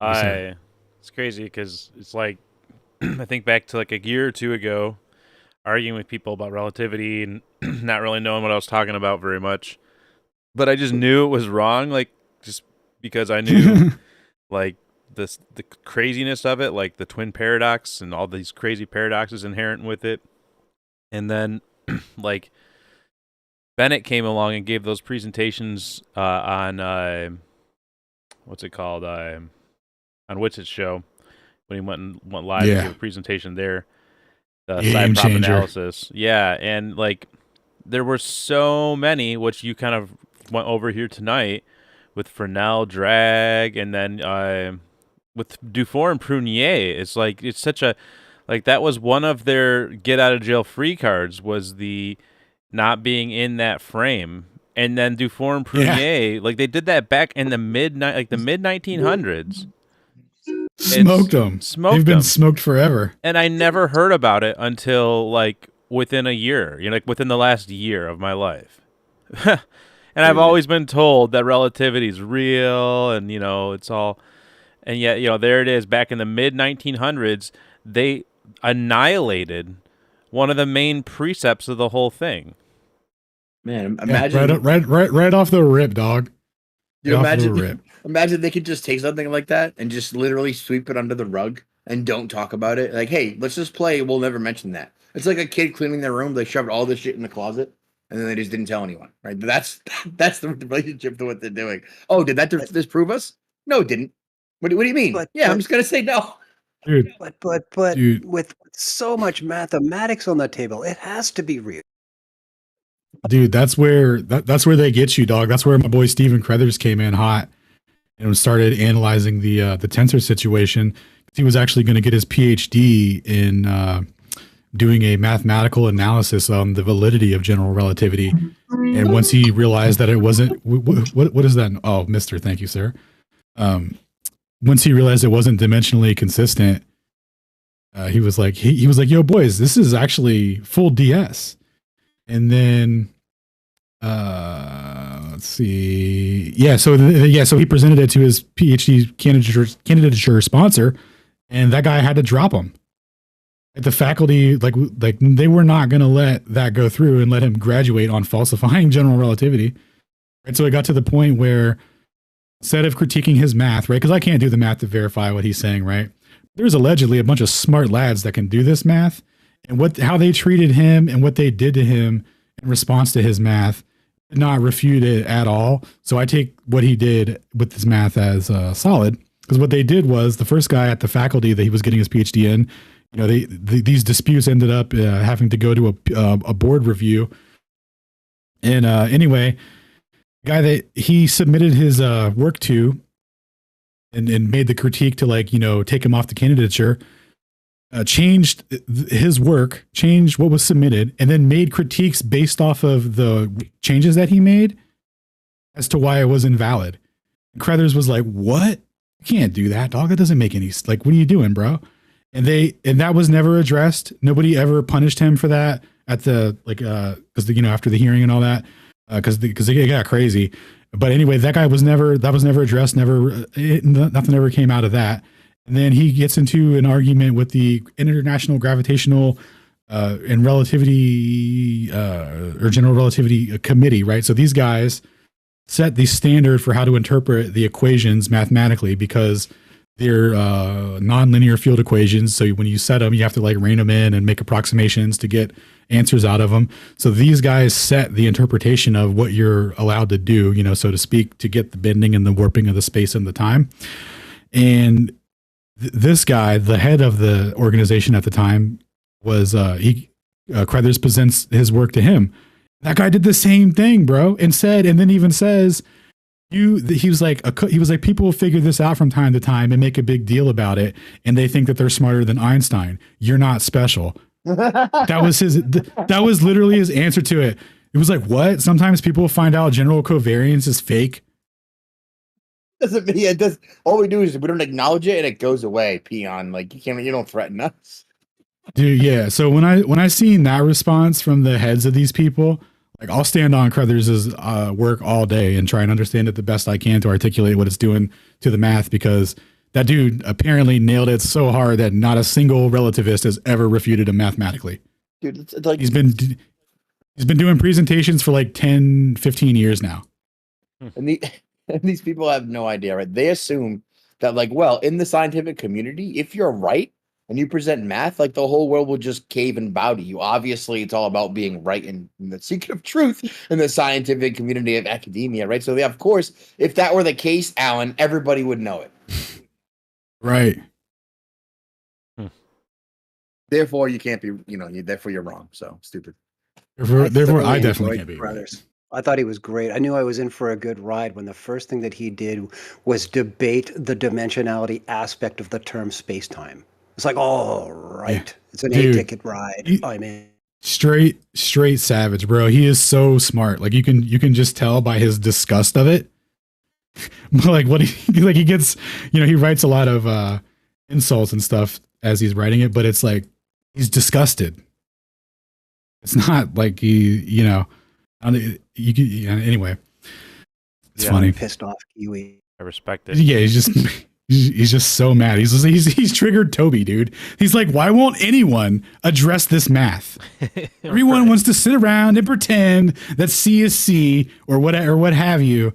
And they actually, I don't ever think I've heard him make any specific claims about that, but he gets it. So anyway, if there's no further questions or anything like that. You know what they did? They went, oh, you know what? You're right at him. They pulled a Whitson. They Whitson him. You know what? You're right. Sit down, cut it. Like, God damn it. That's what happened. So, Mister, if you got your guitar ready, dog, I heard you strumming them strings. If you want to play us out, if not, I'll come up with a way to play that audio for us. Cause I heard that riff you did a couple Flat Earth Fridays ago, and it was awesome. Sorry, I heard noise immediately. Before you do that, sorry, go ahead. Before you do that, can I have a quick question, Alan? Absolutely. So as I gathered, the classic theories can fully predict the friendships with the Sagnac. I heard you say, to be consistent with relativity, the Sagnac interferometer and ring laser can't lead to a fringe if the equipment's in uniform motion. In their paradigm, they don't have an explanation for that. Am I to understand to this day that this is still a showstopper and they don't have any apologetics for that? Full showstopper, bro. The most recent papers in 2022 by Barreda and others analyzing the Ruyong-Wong experiment, right? Like, forget about the regular rotating circle path that clearly applies to this dude. They're trying to do it for Wang, and they can't do it either. You can only do it through the thought experiment of setting up for your geometrically convenient position, right? Then just chilling. Wow. Just sitting there watching, right? Just watch as you're in the center frame, and the relative motion frame's over here. C is supposed to be C for you, right? And C is supposed to be C for this lad. You're over here watching this guy. C's not C, C's not C, C's not C, C's not C, C. And you're just like, no, relative, why? Can somebody help? I recommend you take them out at the knees right in the door. Just attack their paradoxical nomenclature, like curvilinear. Just start there, man. They have nothing to stand on after you take them down at that level. Facts, man. What surprised me is that Alan mentioning the summation of the Lorentz transformation equations gets you right back to the lab frame. So that's interesting. I got to look into that math more. It's like awesome. The math trail of how to get out of the lab frame. It's like, oh, you did it, right? But we see the trail, and here we are right back. Dude, how about that? That's so cool. Yeah, dude, that guy, that was from Consoli Mazzario or Mazzario or something like that. The guy that did that in-depth analysis, the harmonic analysis on the interference fringes. Yeah, I got the screenshot. Oh yeah. He did that. So send you his paper. It's badass. Dude's a legend. It's like 90 pages or something, or 60 pages. I haven't read it all, but like just the 14 or 16 or so that I read was just insane. Awesome, man. I learned a lot from this one. Great show, boss. Thank you. Cool, yeah. So check us out for Thursday night discussions, Monday night reading, and Tuesday night roundtables. And then if there are no further questions, maybe we got some tunes. Is that what I hear? Yes, sir. I think Mr. is going to play us out. Yeah, so last night after listening, that's crazy that you said that, because last night watching Cassandra's stuff and listening to all that awful music, by the time I was done listening to the whole thing, I had written this, and I think it's a little more appropriate for what you guys got going on. So we're going to try it. If it sounds like shit, we're going to hope not, but feel free to mute me if it does. That's the risk we take as performers. Go for it. One Monday night, Cassandra brought the juice. Æther cause, calling out the truth. Kinematic, dynamic in style. Hide your wives and your daughters. These boys are on fire. Hildegard, model after God. Hildegard, Einstein was wrong. Hildegard, model after God. Hildegard, Shane, here's your Latin. Shane, here's your Latin.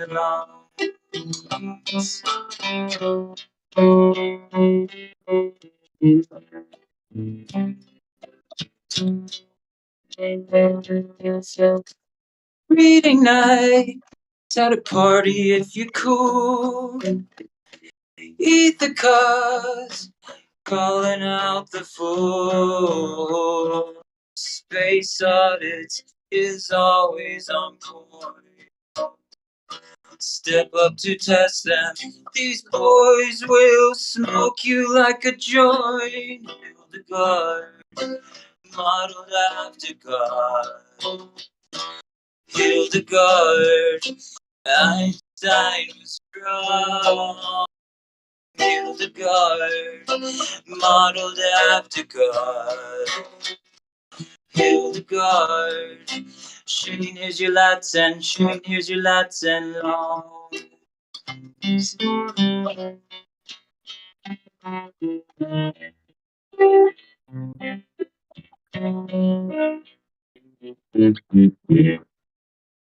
There you go, boys. That was awesome. Thank you. Wow. That was amazing, Nice. dude. Thank you. That was fantastic, amazing. bro.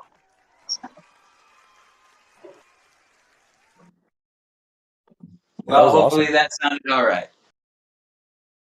Honestly, you was shitty through the microphone. You have to record that so we can play it as like an outro. No, that was fantastic. Yeah. Thank you for doing that. We appreciate it. It And was for everyone awesome. listening at home, thank you for listening in, and